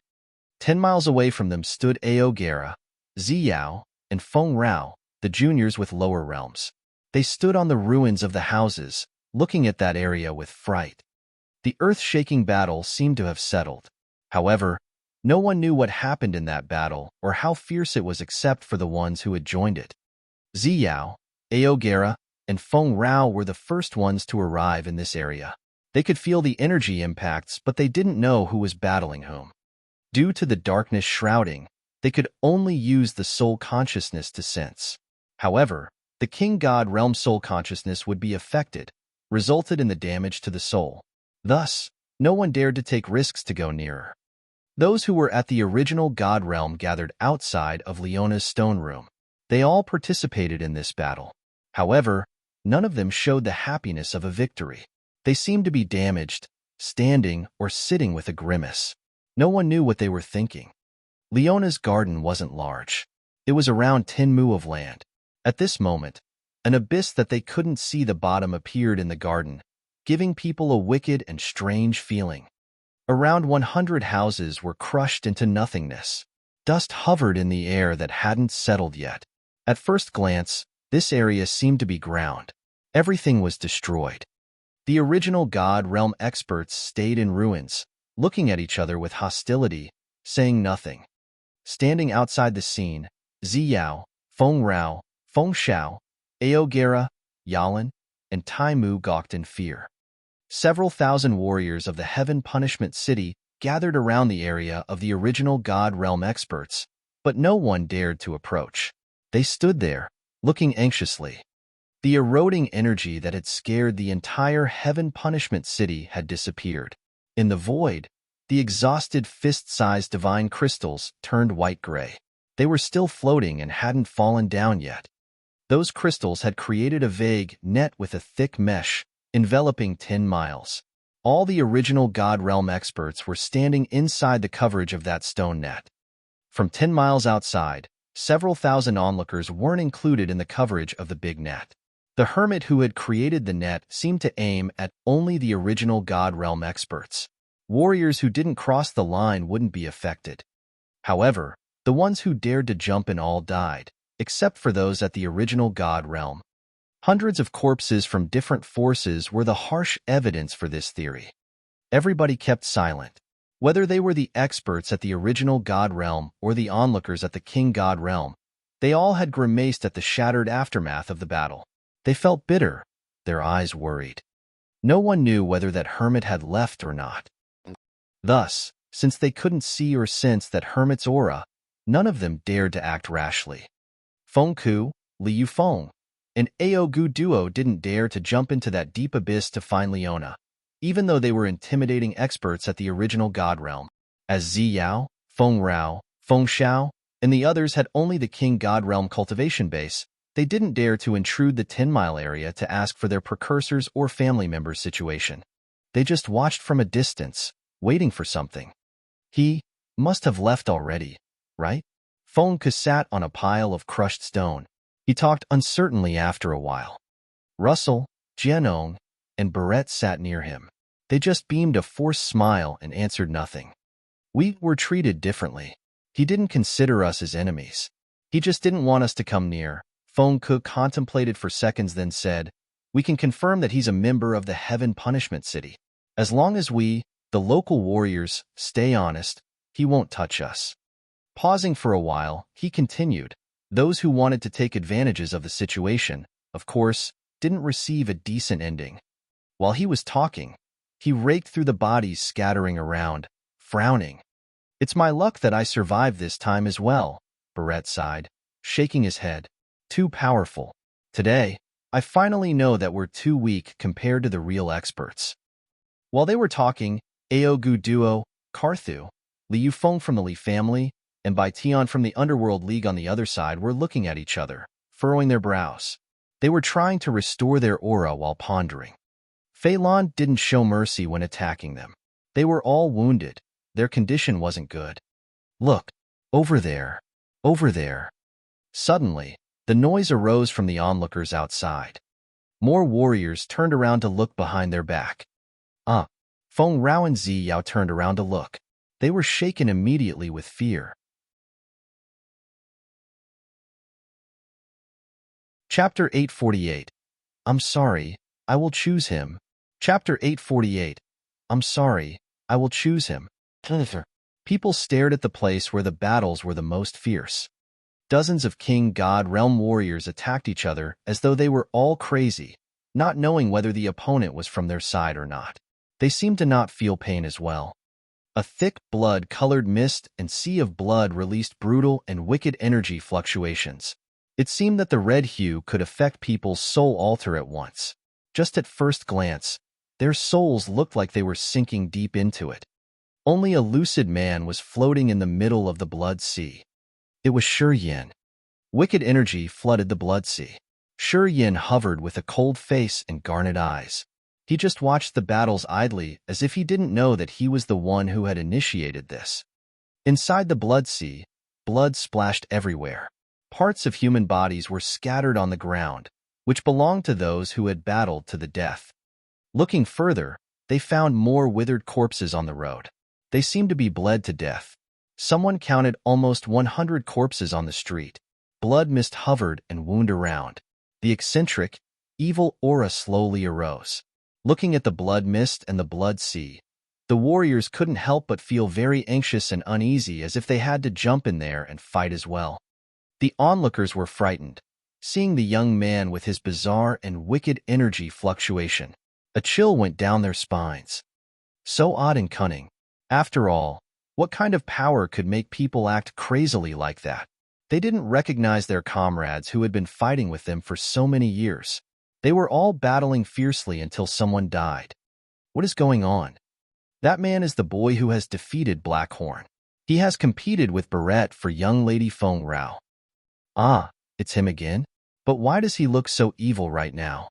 Look, many people are dying on the street. Did he kill them all? Who knows? But I'm sure this kid isn't ordinary. At the second sky of King God Realm, he was able to create this bizarre situation, which is enough to prove that his power Upanishad is one of the most mysterious and wicked powers. We shouldn't mess with this kid anyway. *T, he's a real slaughtering machine. Right? We should stay away from him. Or else, I'm sure we will be involved in something terrible.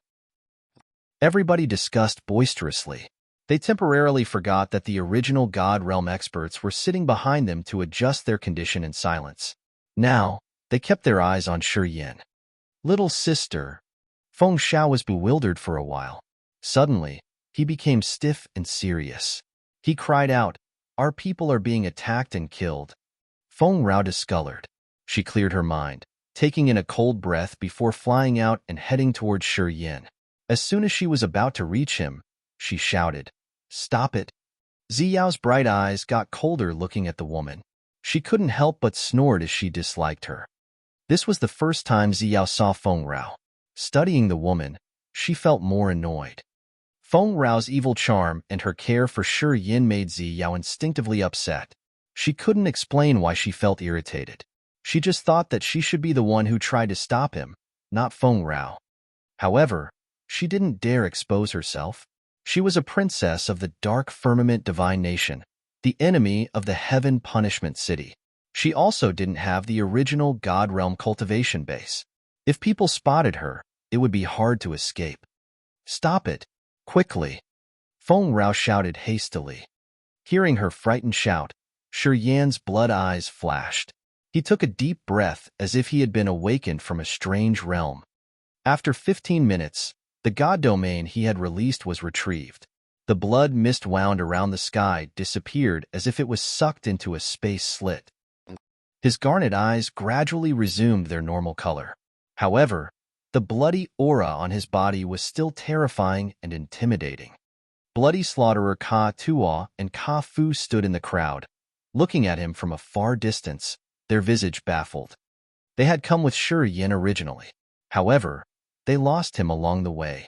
Staying in the darkness and a chaotic place of disorderly soul consciousness, they couldn't find Shi Yin. As most of the warriors were heading toward Leona's location, They thought that they would meet him there. They didn't expect that after being separated briefly, Yin would change so much.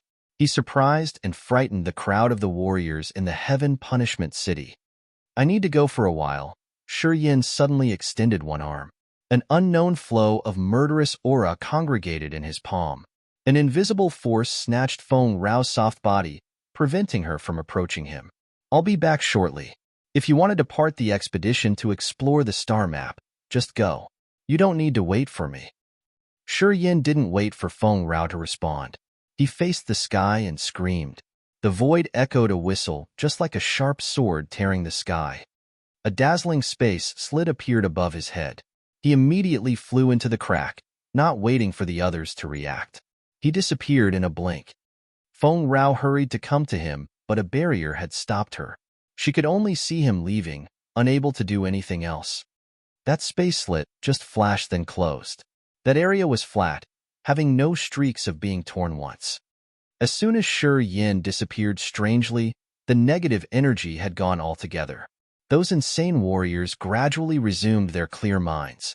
They stopped fighting. Dude, my brother, why are you dead?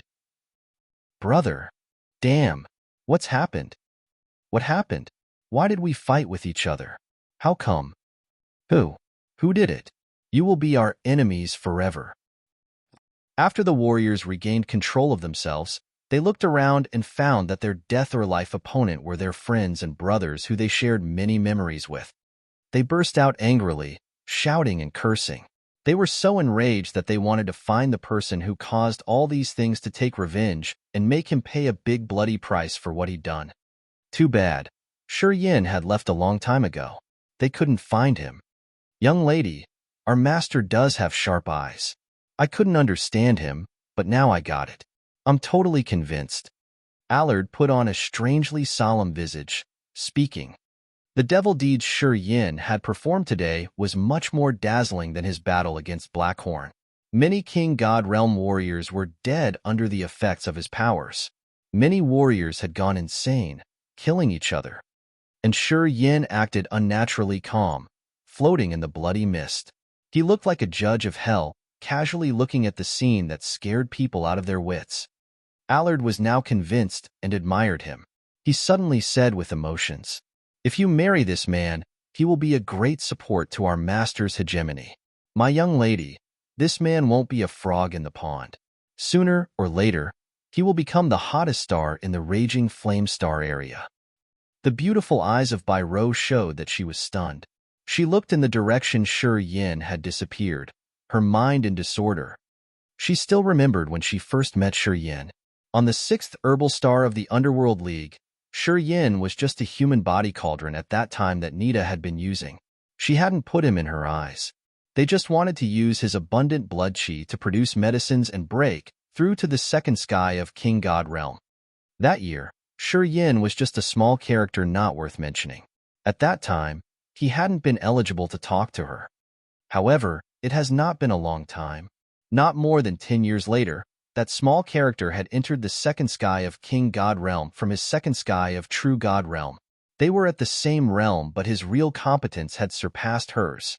After this short period, that small character had thrived intimidatingly at a speed they couldn't imagine.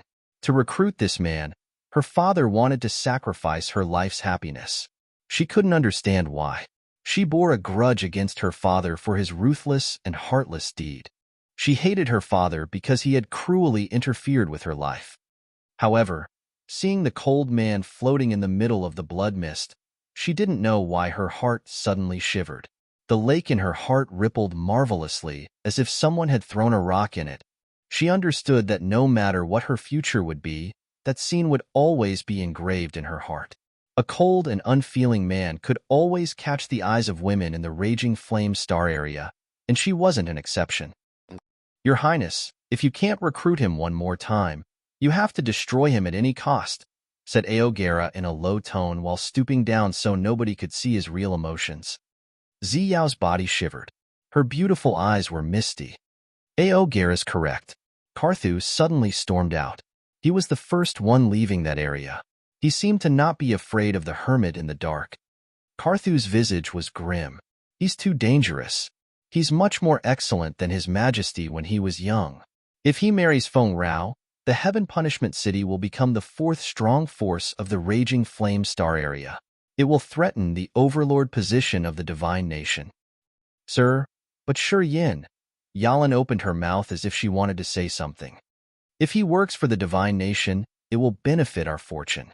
If he becomes our enemy, it will be a big disaster, Carthu sobbed, talking with emotions.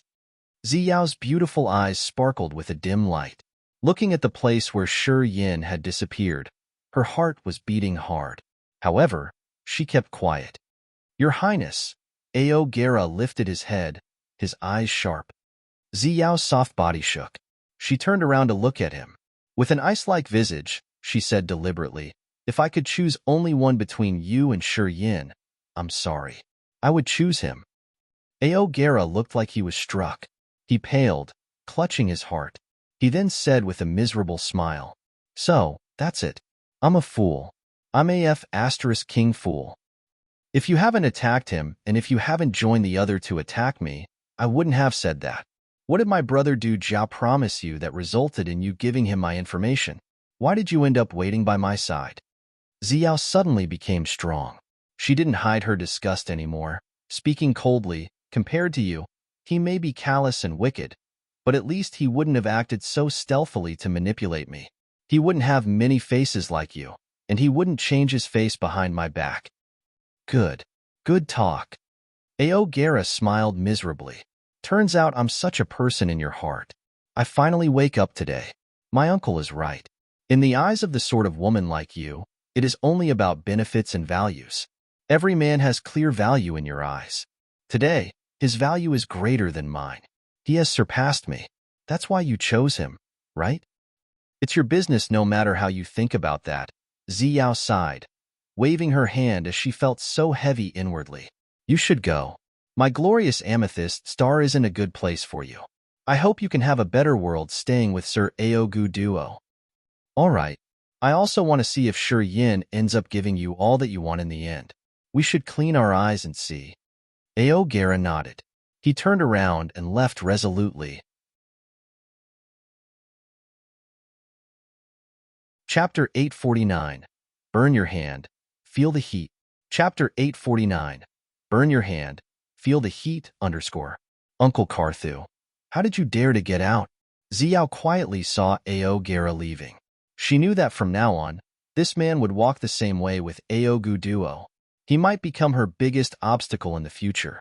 She didn't know why she felt relief, as if she had finally thrown away the weight on her shoulder. She was so happy she couldn't say why. Ao Gera had been with her for many years. For her, he had gone against Aogu Duo's calls. He had helped her manage the glorious amethyst star well. However, she understood that ambitious Ao Gera also had many wild schemes working for her. Because he liked her, and he wanted to have her, Ao Gera could give up everything to work for her. However, since she knew he had done many dark schemes behind her back, and she finally got to know his real character, she couldn't feel comfortable facing him anymore. As Ao Gera had reminded her today of dealing with Shi Yin and killing him, he had eventually enraged her. Thus, she didn't hesitate to retort. I dared get out of there because I know that person wouldn't harm me. Carthu beamed a faint smile, his look strange. That hermit wants to protect Leona, although I don't know why I can understand him. Pausing for a while, Carthu lowered his voice. Those original God Realm experts who came here all had the thought of killing Leona. It's obviously to Feng Ku, Russell, Jianong, and Barret of the Heaven Punishment. Anyway, Bai Tian, Liu Feng, and even Aogu Duo wanted to kill Leona. Ziyao's face changed as she nodded silently. This is also why I want to make the limit with Ao Gera. Aogu Duo's an overlord of a force of the Divine Nation. However, he got the bad scheme of ambushing Madame Leona while she was advancing her Divine Nation, which goes against the interest of the Divine Nation. Since they have a close relation, he and Ao Gera will stand on the same side at the critical moment. They seems to have some other plot. It's true that Aogu Duo wants Leona to die. He didn't want her to advance her power Upanishad. In the recent battle, he was attacked the most. Hence, he got the most serious wounds. Carthew sneered, his face strange. And me, among many people in that garden, is the only one that didn't want Leona to get hurt. I wanted to protect her. Maybe that hermit got my intention. He didn't attack me from the beginning to the end. In that crowd of original God Realm experts, I'm the only one who wasn't affected. Listening to him, Ziyao's eyes brightened, yelling lightly, "You're saying that? Is the person protected Madame Leona a precursor of our divine nation?" "No way." Carthew beamed a forced smile. "Your Highness, you're overthinking. If he had worked for the divine nation, Fengku and Russell wouldn't have been at ease like that in the heaven punishment. I can say that he has some relationship with Madame Leona and nothing related to the divine nation." "Oh," Ziyao nodded, looking at the further area. "Seems we don't need to worry about being disclosed." "Yeah, many hotshots are gathering in the heaven punishment. Bai Tian, Li Yufeng, and Aogu Duo are all at the second sky of original God Realm. With Fengku's forces, he couldn't control the whole situation. And, as we have a hermit staying in the dark to guard the place, no one would dare to ignite the war again." Carthew smiled, then added, "It's good that you have a clear line with Ao Guerra. Perhaps that kid won't have doubts anymore. With your talent and appearance, it shouldn't be a hard task to recruit that kid one more time, right?" Carthew smiled and said nothing else. Ziyao's face blushed. She cursed under her breath, then bit her lower lip. "It's good that he's all right." Carthew just smiled, didn't talk more. "Uncle." Ao Guerra walked alone in piles of debris. He stopped by Aogu Duo and said, "Princess Ziyao and I broke up." Aogu Duo had so many wounds on his legs, his face pale. Listening to his nephew, evil light sparkled in his eyes. "What happened?" Ao Guerra squeezed a smile, sighing. "She's chosen Shiyin." Aogu Duo snorted. "Women, especially the ones born in the royal family, they have only interest in their eyes. They don't have true loves. Seems you just wasted your time for nothing." "I woke up. I won't put her in my heart anymore," nodded Ao Guerra. "Yeah, it's good then. Having no knot in the heart, you can increase your power easier. With your natural endowment, you will surpass everyone else in the divine nation. Until that day, that woman won't escape your hand. However, it will come with the premise that you are powerful enough," said Aogu Duo in a low tone. "I got it. I will wholeheartedly follow powers. Just like you, I will seek the breakthrough to the acme of the martial path," Aogu Duo said solemnly. "We should go." Aogu Duo slowly got up. Looking at the abyss in the middle of ruins, he turned around shortly, leaving with Ao Guerra without any hesitation. Bai Tian and Li Yufeng of the 9-Star Chamber of Commerce exchanged looks. Then they got up, leaving without saying anything. Bai Rou, Allard, and the warriors of the 9-Star Chamber of Commerce gathered from different directions, following the 2-second sky of original God Realm experts. They disappeared shortly. Fengku's group just stared at them leaving. They didn't stop the others. However, their face was solemn and heavy. No matter it was Aogu Duo, Bai Tian, or Li Yufeng, they were all at the second sky of original God Realm. Their real competence should be stronger than Fengku's. At this moment, the heaven punishment wasn't controlled by the 4 leaders anymore. If those 3 didn't want to quarrel with Fengku, he would want to burn some incense sticks already. Of course, Fengku's group didn't dare to act rashly. Those warriors, who shouldn't appear in the heaven punishment, left arrogantly.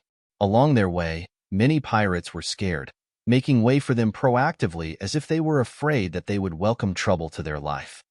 No one dared to explore that dark abyss. Although they knew it's possible that Leona was still in that chasm, they decided not to mind it. They acted as if nothing had happened. People detached, leaving quietly. The protector in the dark was too scary. It's obvious that he wanted to protect Leona.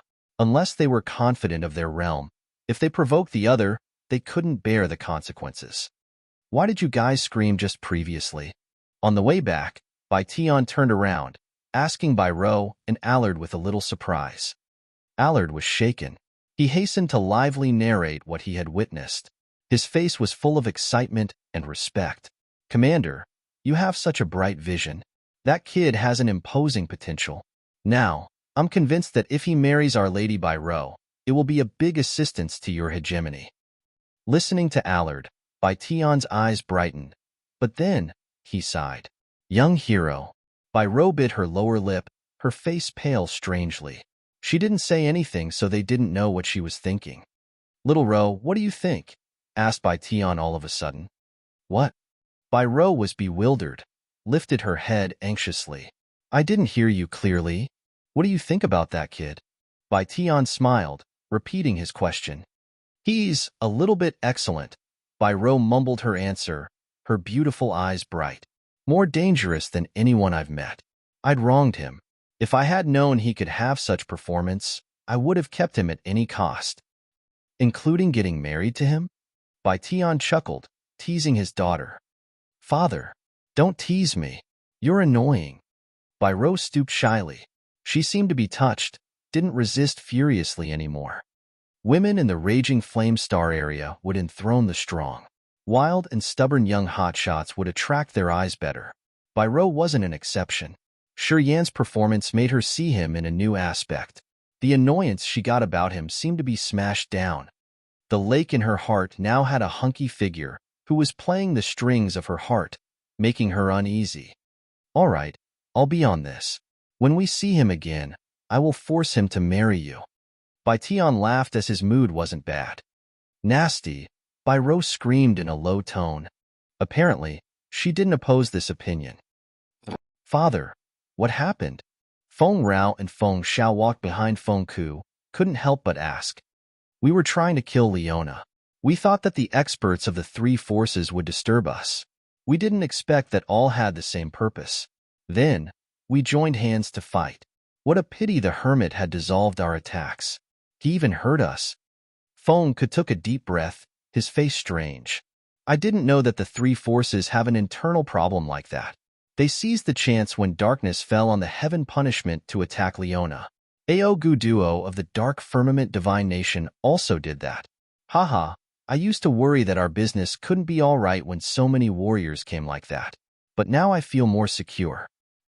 At the moment, the heaven punishment had three forces, including the 9-star Chamber of Commerce, the Dark Firmament Divine Nation, and the Underworld League. However, none of them was strong enough to resist the local forces of the heaven punishment. If they joined hands, Feng Ku couldn't keep the star map, let alone carrying the expedition. However, after this battle, Feng Ku realized that the three big forces didn't like each other. They would never unite. They were different from Feng Ku, Russell, Jianong, and Barrett. At the critical moment when the latter had to face the three forces, they would unite without any barrier of grudges. Moreover, the hermetic expert of the heaven punishment was on their side, apparently. Thus, Feng Ku was confident that he could engage in the war with the three forces. Shi Yan appeared, and he created a big commotion. Feng Xiao intervened, narrating what he had seen, his face grim. Father, Shi Yan's absolutely a dangerous person. He's a two-bladed sword. If we can use him, he will be a tremendous support. But if we make a mistake, I'm afraid the damage would be doubled. Feng Ku listened to his son seriously. His face became solemn. That kid isn't easy to deal with. I'm so surprised he could be so powerful. Little Rao, what do you think? As long as I'm here, he won't consider us enemies. Father, if we can find the new star area and give him a star life, I think he will appreciate us, and it will make him on our side honestly, said Feng Rao solemnly. I won't be stingy. Don't worry. He has proven himself. Who in the heaven punishment, or even in the raging flame star area dares to look down on him? Feng Ku said with a stern face. His name will be spread over the raging flame star area. No one would dare underestimate him. I know what to do. Thank you, Father, smiled Feng Rao. He disappeared. We don't know when he will show himself again. This kid is truly mysterious, sighed Feng Ku. He will reappear. I think, when he shows himself, it will be a big surprise. Perhaps, he will be even stronger. Feng Rao mumbled to herself. Her beautiful eyes were filled with tender affections. Chapter 850, Blood Formation. Chapter 850, Blood Formation, _. Shi Yan didn't hide too far away. He was floating in the vast starry sky outside the land of God punishment. He was still, not moving a finger. However, bloody murderous chi was still hovering around his body. Negative moods were moving disorderly in his soul altar, surging his sea of consciousness. Starlight from the immense starry sea and from the unknown, further areas came and congregated in his body. Besides the think murderous chi, he also felt cool, which helped him relax. It contained the energy of the stars in outer space. The nebula inside the vortex at his lower abdomen slowly moved. The star floating amidst the nebula became more dazzling, releasing a strong suction force that was continually pulling and absorbing starlight. Starlight sprayed like rain, gathering at the vortex in his lower abdomen before rolling massively into that star. Yin felt the effects of the negative moods get reduced. The vortexes in 720 acupuncture points were revolving and refining the essence chi massively. During this process, his acupuncture points were enlarged and swollen, giving him annoying pains. After the black hole in his soul altar had taken in the soul energy, it was carrying out the same refining process. Yan's God soul couldn't calm down even for a moment. At this moment, his situation wasn't good. After an unknown time, the thick, murderous chi in his body diluted and faded away. The evil moods that nibbled at his soul stopped. Then, he used the God soul to discharge them from his heart. Gradually, the mysterious energy started to ooze out from his acupuncture points, flowing towards his God soul. Yin then guided it toward the essence chi ancient tree to refill the energy he had consumed. Fishing in troubled water in the heaven punishment city gave him great benefits. 23 king god realm warriors were dead by furious fights under his deadly influence. He had discreetly absorbed the essence chi of those dead warriors. It was so thick and abundant he had never had before. He understood that he needed time for the refining process and that he couldn't be safe waiting in the heaven punishment city for a long time. Thus, he used space power to leave instantly to the vast starry sea outside the land of God punishment. And there, he wouldn't be disturbed while calming down the seething changes in his body. Shortly after, more and more mysterious energy gushed out from his acupuncture points. They murmured like invisible streams through his veins. The mysterious energy started to restore his flesh body miraculously. Yan's immortal martial spirit started to create the immortal demon blood with the supply of the mysterious energy. A large amount of mysterious energy seeped into his god body. His body started to swell like a gas balloon. At this moment, his entire body had turned blood red, which looked scary and ferocious at the same time. The mysterious energy moved quickly in his veins. It was then condensed by the immortal martial spirit. A drop of immortal demon blood full of vigorous energy was produced, hiding deep inside his flesh body. Closing his eyes, Yin didn't think much and just tried to maintain this condition. His god soul was crystal clear, free of any impurities. His god body was instinctively producing immortal demon blood. After a while, slowly, no more mysterious oozed out from his acupuncture points. At this moment, Yin looked like he had just woken up, opening his eyes. His soul consciousness started to check his body. He found that his body had produced several hundred drops of immortal demon blood. This time, the quantity of immortal demon blood produced was much more than any previous time. His thought flickers as he tried to put the drops of immortal demon blood into the veins to replace his own blood.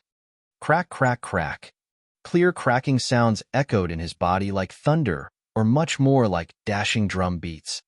With the cracking sounds in his bones, his garments suddenly exploded, turning into dust and scattering. His blood-red naked body was exposed together with his refined, intimidating. Each muscle of his seemed to be brimming with the earth-shattering energy. They were enlarging, triggering more energy. His blood veins became tremendously tenacious and his bones were like the toughest metal that would never be broken by even divine weapons. Vigorous energy rolled torrentially in his internal organs. The blood chi was so thick and dense it made him shiver. It seemed that he now had an infinite source of power that he could use or simply waste. The immortal demon blood flooded his veins. At this moment, Yin couldn't control his body but entered the third sky of rampage. His eyes became bloodshot. The brutal, violent thoughts immersed in his mind. He suddenly wanted to kill all kinds of creatures. It seemed like the meaning of his existence was to destroy. He came to end every creature, taking away their life prestige. This frightful thought appeared like a seal in his head, like a cruel whisperer in his ear, making him slaughter without thinking. It felt like when he killed something, he gained the marvelous happiness. It was like bedevilment. Thump, thump, thump, thump, thump, thump. His heart beat strongly and vigorously. The vibration gradually expanded to his whole body. He started to shake. The blood-red mist hovered around his body, while the thoughts of slaughtering creatures multiplied in his head. The negative moods he had struggled to stop had burst out 10 times greater, as if they wanted to devour his mind at once. He was scared, petrified because of the vehement killing desire. He didn't want to lose his mind and become a monster that only wanted to kill. Taking a deep breath, he lifted his head to look at the sky.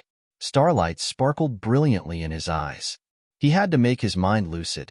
Then, he used the God Soul to control the nebula in the vortex in his lower abdomen to take in more star energy. Star energy fell like a dense sprinkle, covering his god body. The starlight was bright and cool. It was like an invisible hand stroking and calming down the devil's thoughts and negative emotions, preventing him from falling into bedevilment or losing his mind forever. He suddenly understood that he had absorbed too much essence chi from the dead this time. It was over his endurance. That was why he couldn't keep his mind as clear as he used to do. The cool star energy circulated in his body while Yin thought about the trajectory of the nebula in his lower abdomen and the change of the galaxy his god soul could feel, trying to match them. All of a sudden, Yin and countless stars in outer space had a vague connection. The starlight zoomed over his eyes, turning into the meteor's shootings toward his god body. The god soul was shaken.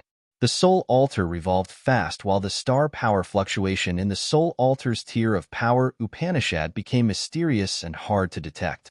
His chaotic consciousness was suppressed, becoming quiet. Deep inside his eyes was where the starlight sparkled. In his body, the nebula in the vortex in his lower abdomen became dazzling. Numerous star dots started to form a connection with the stars in outer space. It seemed like the nebula in his body had included all the stars in outer space. The small stars twinkled brightly inside the nebula in his lower abdomen. Just like lit-up lanterns, they surrounded the biggest star in there, moving in the magical course of the stars. His consciousness became panicked. Starlight sparkled in his eyes, but he was baffled as if he had fallen into an unknown condition, wishing to answer some questions for his cultivation. At the same time, a large amount of starlight that fell from the sky congregated in his god body, making him a glorious star, which seemed to have gravity applied to other stars. Negative moods that multiplied in his head had left unknowingly. The mysterious energy oozing from his acupuncture points was wandering around his body like stars scattered in the sky, and the immortal demon blood in his body gradually quieted down, no longer giving him more desire to kill. Yin watched the starry sky. He seemed to be enchanted by the gorgeous marvel of the galaxy in the dome of heaven. Then, he fell into the mysterious phase of understanding star power Upanishad. Thump, thump, thump, thump, thump, thump. The strong heartbeat didn't stop. The vibration from the heart expanded to his entire god body, making him sway in rhythm. After each shake, more starlight shot towards him, sending sparks into the void while the energy entered his body. His god body became translucent like a massive garnet jewel. It was dazzling, gorgeous, and beautiful in an eccentric way, giving people some intimidation from looking at it. His acupuncture points became swollen, giving him a vessel-tearing pain. He felt extreme pain in his internal organs. All burst out together, but the pain couldn't flood into his sea of consciousness. He couldn't feel anything. Yin didn't realize the pain or the fact that his god body was changing, carrying out the magical quenching process one more time. Gray smoke fumed out from pores in his entire body, vanishing in earth and heaven. That gray smoke was the contaminants generated in his god body during the current period. It was the dregs left after he had absorbed energy from different things. If they stayed in his body for a long time, it would reduce the quality of his god body. If he got hit, his bones would crack easily. However, after this time of quenching, his god body changed as if he had experienced resurrection. It was like what happened when he sank into the blood pond when he had just arrived in this world. At that time, his body was shrouded in a bloody cocoon, as if he was a chrysalis that hasn't turned into a beautiful butterfly yet. Inside the garnet pupa, he could hear the heartbeat and the violent vibration. It also had the aura of his energy and his circulating star energy. However, this big pupa didn't hinder the star energy from seeping into his god body. While he was under this circumstance, the starlight was still congregating into his body. Not only that, inside the cocoon, his absorbing speed and the productivity had increased several times. Yin stayed inside the blood-red pupa, learning the truth about his star power Upanishad. In the power Upanishad tier of his soul altar, the star energy movement was clear and vibrant. While he didn't recognize it, the extreme pure star energy started to flow out of the black hole in his soul altar. It seeped into the soul altar while a big part of it flooded the heaven flame soul altar. The heaven flames staying in his soul altar became thrilled. That kind of energy had given them a big boost for their growth and ascension.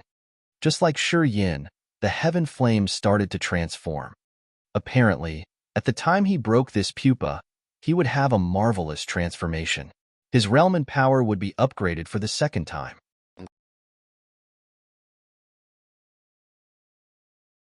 Chapter 851, The Overcast Sky.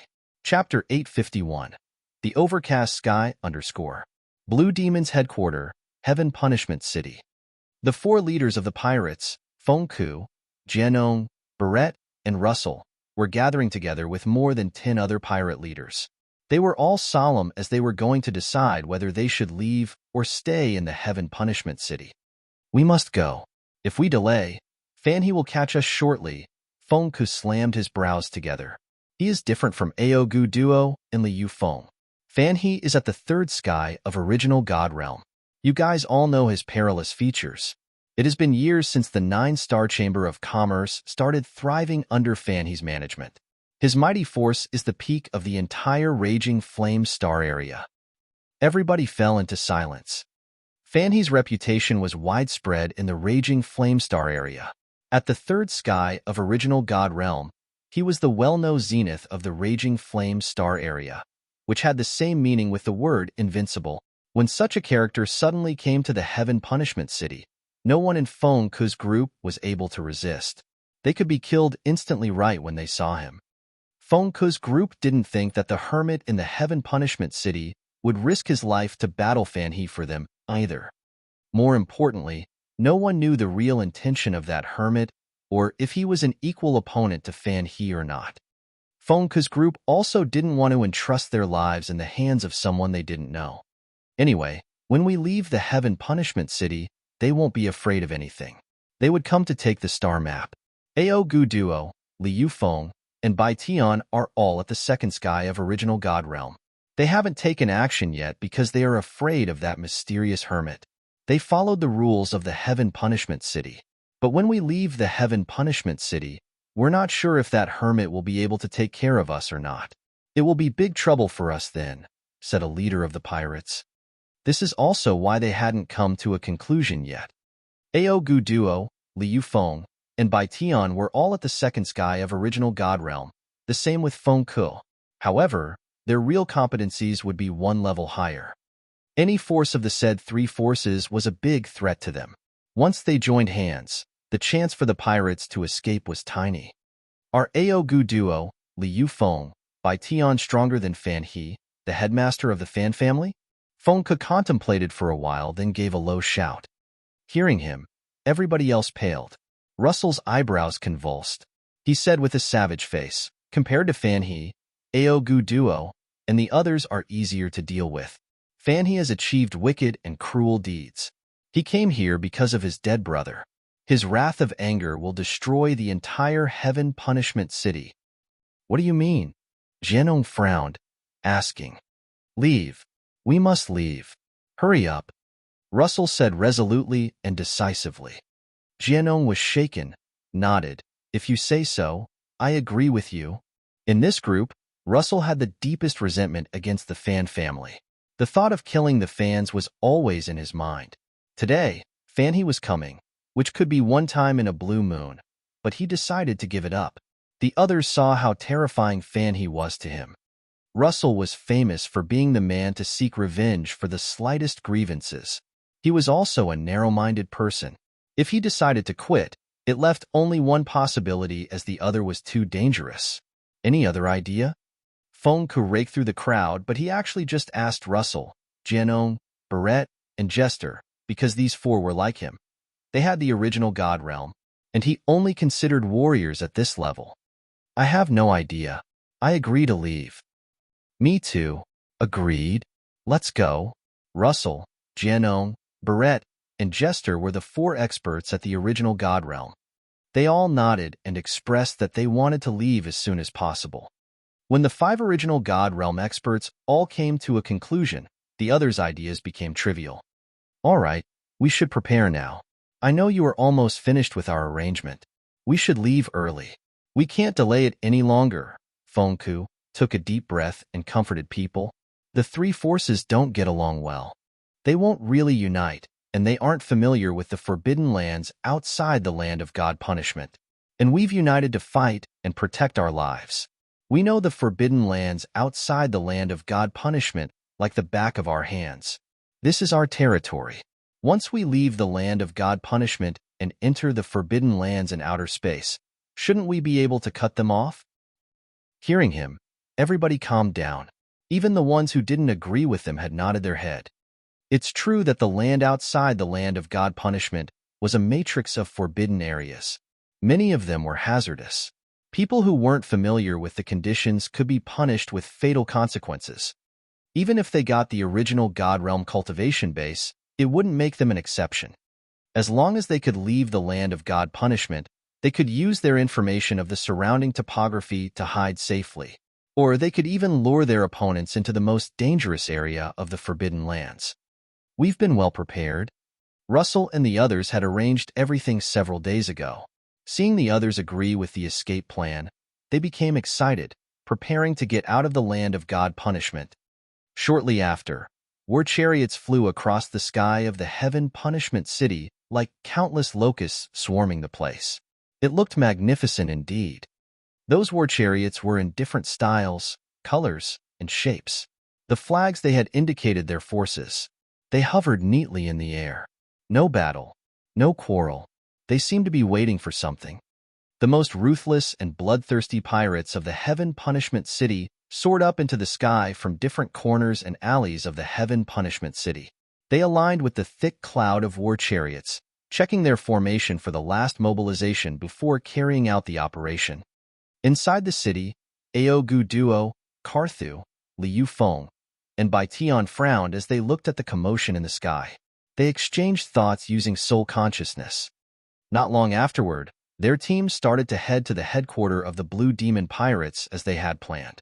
After 2 hours, experts of the three forces appeared on the spacious street outside the Blue Demon's base. Many shops in the Heaven Punishment City were closed due to the dangerous situation of the city. Warriors who didn't belong to the three big forces came to the Heaven Punishment City to also trade their goods. However, the person was not showing his or her face. The packed street in the past became isolated. They couldn't even see a shadow.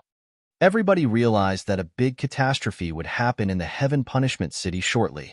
People who didn't want to get involved in this mess and get killed fled unknowingly all the way. Karthu, Ziyao, Yalan, Taimu, and a dozen warriors under his commands arrived. However, they didn't stand near Aogu Duo. They kept a distance from Aogu Duo as an independent force. Seeing him come, Aogu Duo just frowned, saying nothing. Besides Aogera, his team also had more than 10 warriors who had just arrived. When Aogera saw Ziyao, his blonde hair flew even though there was no wind. His eyes were cold too. He didn't bend to greet her and turned away instead. He didn't want to see her. Although they were the forces of the Dark Firmament Divine Nation, Aogu Duo and Carthu didn't join hands, let alone by Tian and Liu Feng. If they hadn't known about the big operation of the pirates, they wouldn't have gathered here. 2 days ago, the massive abyss where Leona disappeared had no dark aura anymore. It seemed that Leona had disappeared from the land of God punishment. No one was able to sense her soul energy fluctuation, so no one could know whether she was still in the land of God punishment or not. Not being able to see her made people uneasy and anxious. Since they all knew that Carthu and Leona were close, they weren't so sure if they had contacted discreetly or not. Thus, after Carthu had arrived, Aogu Duo, Liu Feng, and Bai Tian had to frown, saying nothing. You came on time. The pirates are going to leave the land of God punishment. What do you think? Aogu Duo asked after pondering for a while. I don't know. Anyway, I won't attack them inside the city. But if you guys want to attack after they've left the Heaven Punishment City, I have no objections. Carthu smiled, his visage calm and natural. He acted as if he didn't care about the star map. What do you think? Aogu Duo looked at Liu Feng and Bai Tian. I'm sure that we can't attack them in the Heaven Punishment City. Liu Feng wore a ferocious and malignant face. I mean, we'll give them time to leave the city.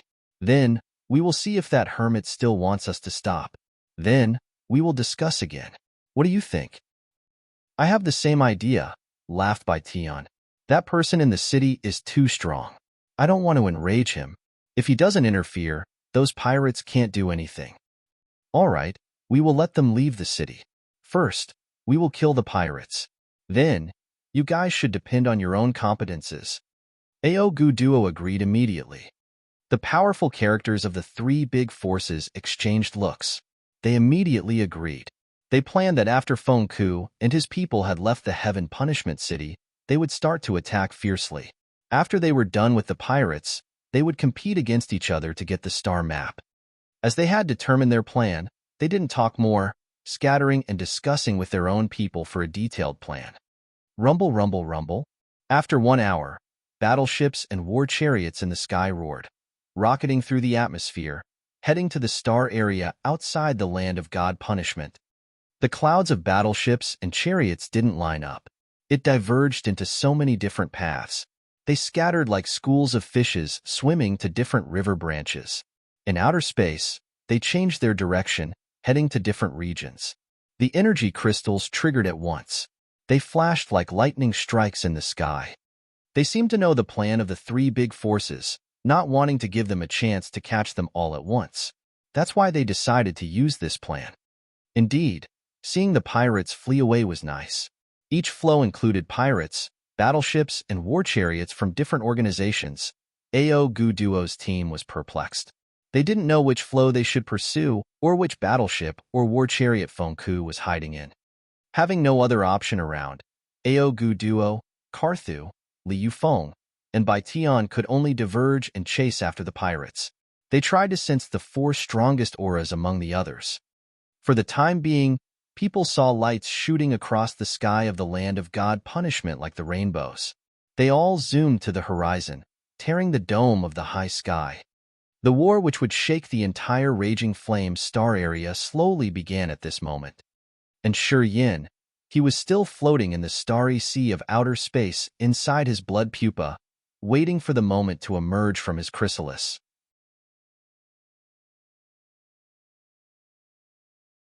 Chapter 852, Yan's Face. Chapter 852, Yan's Face _ War chariots tore the sky and stormed into the immense starry sea like lightning strikes. Experts from the 3 big forces also released their surging powers, rocketing into the sky from the Heaven Punishment City. They diverged into 4 flows, chasing after pirates who were going into the land of God punishment. Countless lightning strikes suddenly appeared in the vast sky. They also saw flames, ice mines, etc. Beautiful wonders created by different god domains bloomed in the starry sky of the land of God punishment. They colored a marvelous but dangerous picture. Bloody slaughterer Ka Tuo and Ka Fu sat in the tiger shark war chariots, mingling with the other pirates. As they were assigned by Feng Ku, they were heading toward a forbidden land outside the land of God punishment. Flags of different pirate organizations flew in the starry sky. Battleships and war chariots whistled and roared like savage beasts that were swaggering in earth and heaven. They fired scorching light, flames, and smoke. Whoosh, whoosh, whoosh. The sibilant sounds of the swift-moving chariots pierced their ears. Ka-Tua and Ka-Fu waited in silence, releasing their soul consciousness. They didn't dare to relax for even a moment, putting up guard. Watch out! Ka-Tua's pupils shrank. He shouted from the tiger-shark war chariot, his face solemn. Boom! The dazzling white light crossed the sky like meteors, shot from their battleships and war chariots. A several hundred-meter battleship was pierced through. Some King God Realm warriors who weren't vigilant enough were crushed into meatballs. Hiss, hiss. The siren-like hissing seemed to not stop. More scorching white lights were shot over. They looked like shiny, sharp swords, bombarding the several hundred-meter battleship and making it look like a beehive. Many pirates died. However, they weren't Ka-Tuo's men. Where's Fengko? A low voice thundered in the middle of the pirates' war chariots and battleship. Baitian, the general commander of the Underworld League, appeared with dozens of experts behind him. They released the god domains, their auras ancient and strong. While they were talking, sounds of water murmuring arose from Baitian's body. He threw both hands into the air, tearing something in the void. 2 water dragons of 1,000 meters were condensed. They faced the sky, roared, and stormed to the pirates to slaughter them. The 1,000-meter water dragons were condensed from 10,000 tons of water with tremendous power. Baitian used his soul to control them. While they turned their head and flagged their tail, they had crushed the shabby battleship into fragments. 10,000 caddies water. Baitian shouted. Water drops shot out from his 10 fingers, each of them as heavy as 10,000 caddies. A drop of this black water was like a small mountain. Under Baitian's power, the black water drops turned into black water beads, rotating and shelling towards each war chariot. The war chariots were made of quenched metals, which was really rigid. However, when the 10,000 caddies water touched them, the chariots fragmented quickly. Some even exploded. The warriors staying inside the war chariots couldn't endure the energy carried by the water. They were pressed to death. Baitian cultivated water power Upanishad. When he broke through to the original god realm, he had a marvelous encounter, which gave him the ability to condense his energy and create a connection with some kind of a water source in the immense star area. He used this water to create the 10,000 caddies water. The 10,000 caddies water was created by his power Upanishad and his energy. It seemed like this black water was the mediator to guide some magical matter of the water. This matter was so heavy and firm that nothing could damage it. Such strange and yet powerful matter was the extraordinary feature of Baitian's water. Each drop of the 10,000 caddies water was small, but as heavy as a mountain. As he could use his god soul to control them, the drops of water had become an intimidating weapon of his, assisting him in bombarding his enemies to death. Under his power, the black beads of the 10,000 caddies moved back and forth in the starry sky, barging into the battleship and war chariots. Those vehicles couldn't endure those drops for even a second. They all exploded. Byro, Allard, and the warriors under Baitian's command gathered, starting to attack. They put the pirates into a fix. Shortly after, they had killed dozens of pirates. So strong. This is the power at the second sky of original God Realm. Ka-Fu discolored suddenly. We don't have any force to counterattack. Deji, what should we do? Hide. We just need to hide in the Forbidden Land, and we can flee from this dangerous situation. Ka-Tuo's face was ferocious, green vessels bulging under his skin like worms. While he didn't notice, his eyes had turned garnet. Baitian's realm was much more profound and subtle than his. He had also comprehended some magnificent power of water. Ka-Tua didn't think that he could use his power to resist the 10,000 caddies water. If he couldn't be an opponent, he could only run away. Seizing the chance when the situation was in chaos, Ka-Tua and Ka-Fu whistled, signaling their team to hurry to get into a forbidden land. Baitian's eyes were disdainful. He didn't catch those pirates as he moved to and fro between the fragments of the pirates, war chariots and battleship as if he was taking a walk in an empty park. He was moving quickly like a fish in water, giving people a feeling that he was swimming in a vast sea, maintaining a deep harmony with his water power Upanishad. Just like a fish wandering in the sea, Baitian sometimes extended his hand and shot a stream from his fingertip, blowing off a war chariot that stood on his way. No one had the power to resist him along the way. Even when 10 King God Realm warriors joined hands, they couldn't fight him. He killed them with ease. However, the tiger shark war chariots, which weren't considered top quality, often became the fish that escaped the net. Baitian didn't attack them. A tiger shark war chariot was just 10 meters away from him, but Baitian just ignored it. None of the war chariots and battleships that Baitian had exploded had bloody slaughterer Ka-Tuo's flag. It seemed like he wanted to let them survive. Byro and Allard followed Baitian. They were attacking the pirates that they could see. However, they avoided the tiger shark war chariots. It wasn't sure if they meant it or not. As long as they were pirates under Ka-Tuo's commands, they could run away with ease. Deji, it seems like we're all okay. Do you know Baitian? Ka-Fu poured more energy into the war chariot, changing the direction of his chariot and asking with surprise. Ka-Tuo didn't know head or tail, shaking his head. No. How could I befriend a character like Baitian? Moreover, we're the enemy of the 3 big forces. Baitian hasn't shown mercy in treating me because I am a pirate. How could he know me? Then it's strange. Did you see that? Our people can dodge their attacks easily. Are they so blind that they just simply don't see our pirates? Ka-Fu was suspicious. I don't know, neither. Ka-Tuo didn't know the causes. Slosh, slosh, slosh. A transparent stream appeared in front of the two. A large amount of steam arose, hindering their visions even though they heard splashing. The tiger shark war chariot sank into the stream as if it had fallen into a deep muddy puddle. The war chariot slowed down several times, slowing down from a tiger shark to a turtle. It became sluggish in this stream of water. Not good. They want to capture us. Ka-Fu suddenly got it. He paled and screamed. Damn it. They want to capture us to track down Fengke. I think they have some other plan. Ka-Tuo's face darkened. He didn't say anything, but his blood-red eyes were twinkling as if he was weighing pros and cons. At the most critical moment, he was making up his mind. Swoosh! A flow of water sparkled. The stream rippled, and Baitian's figure was created inside the water.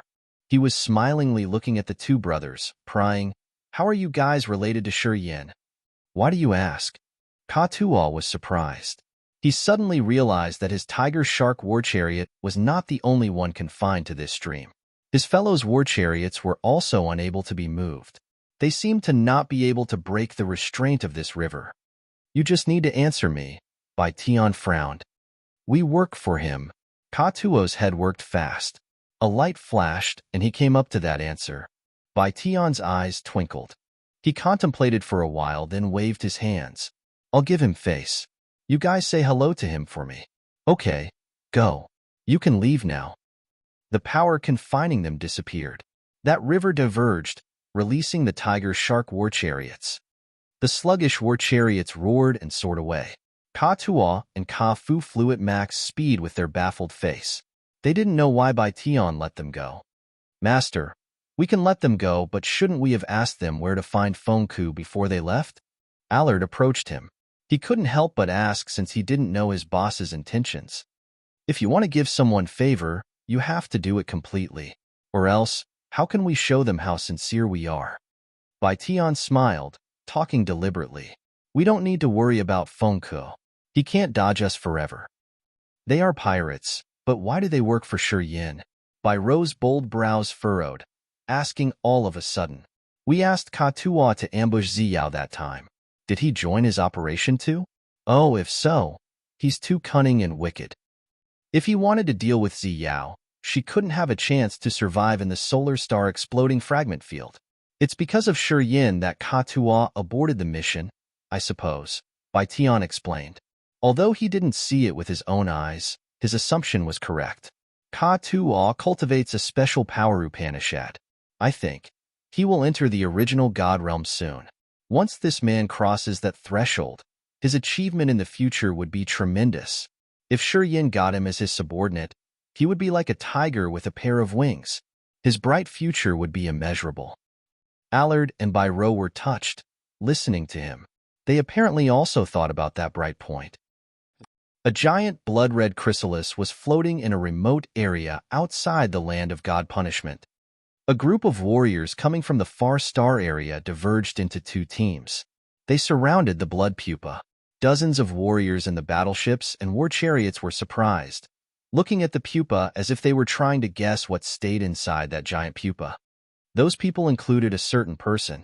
This person was Nita, master of the 6th herbal star. You're tuning in to the Warrior Lore YouTube channel. Don't forget to subscribe and join us on this journey to catch the most captivating stories.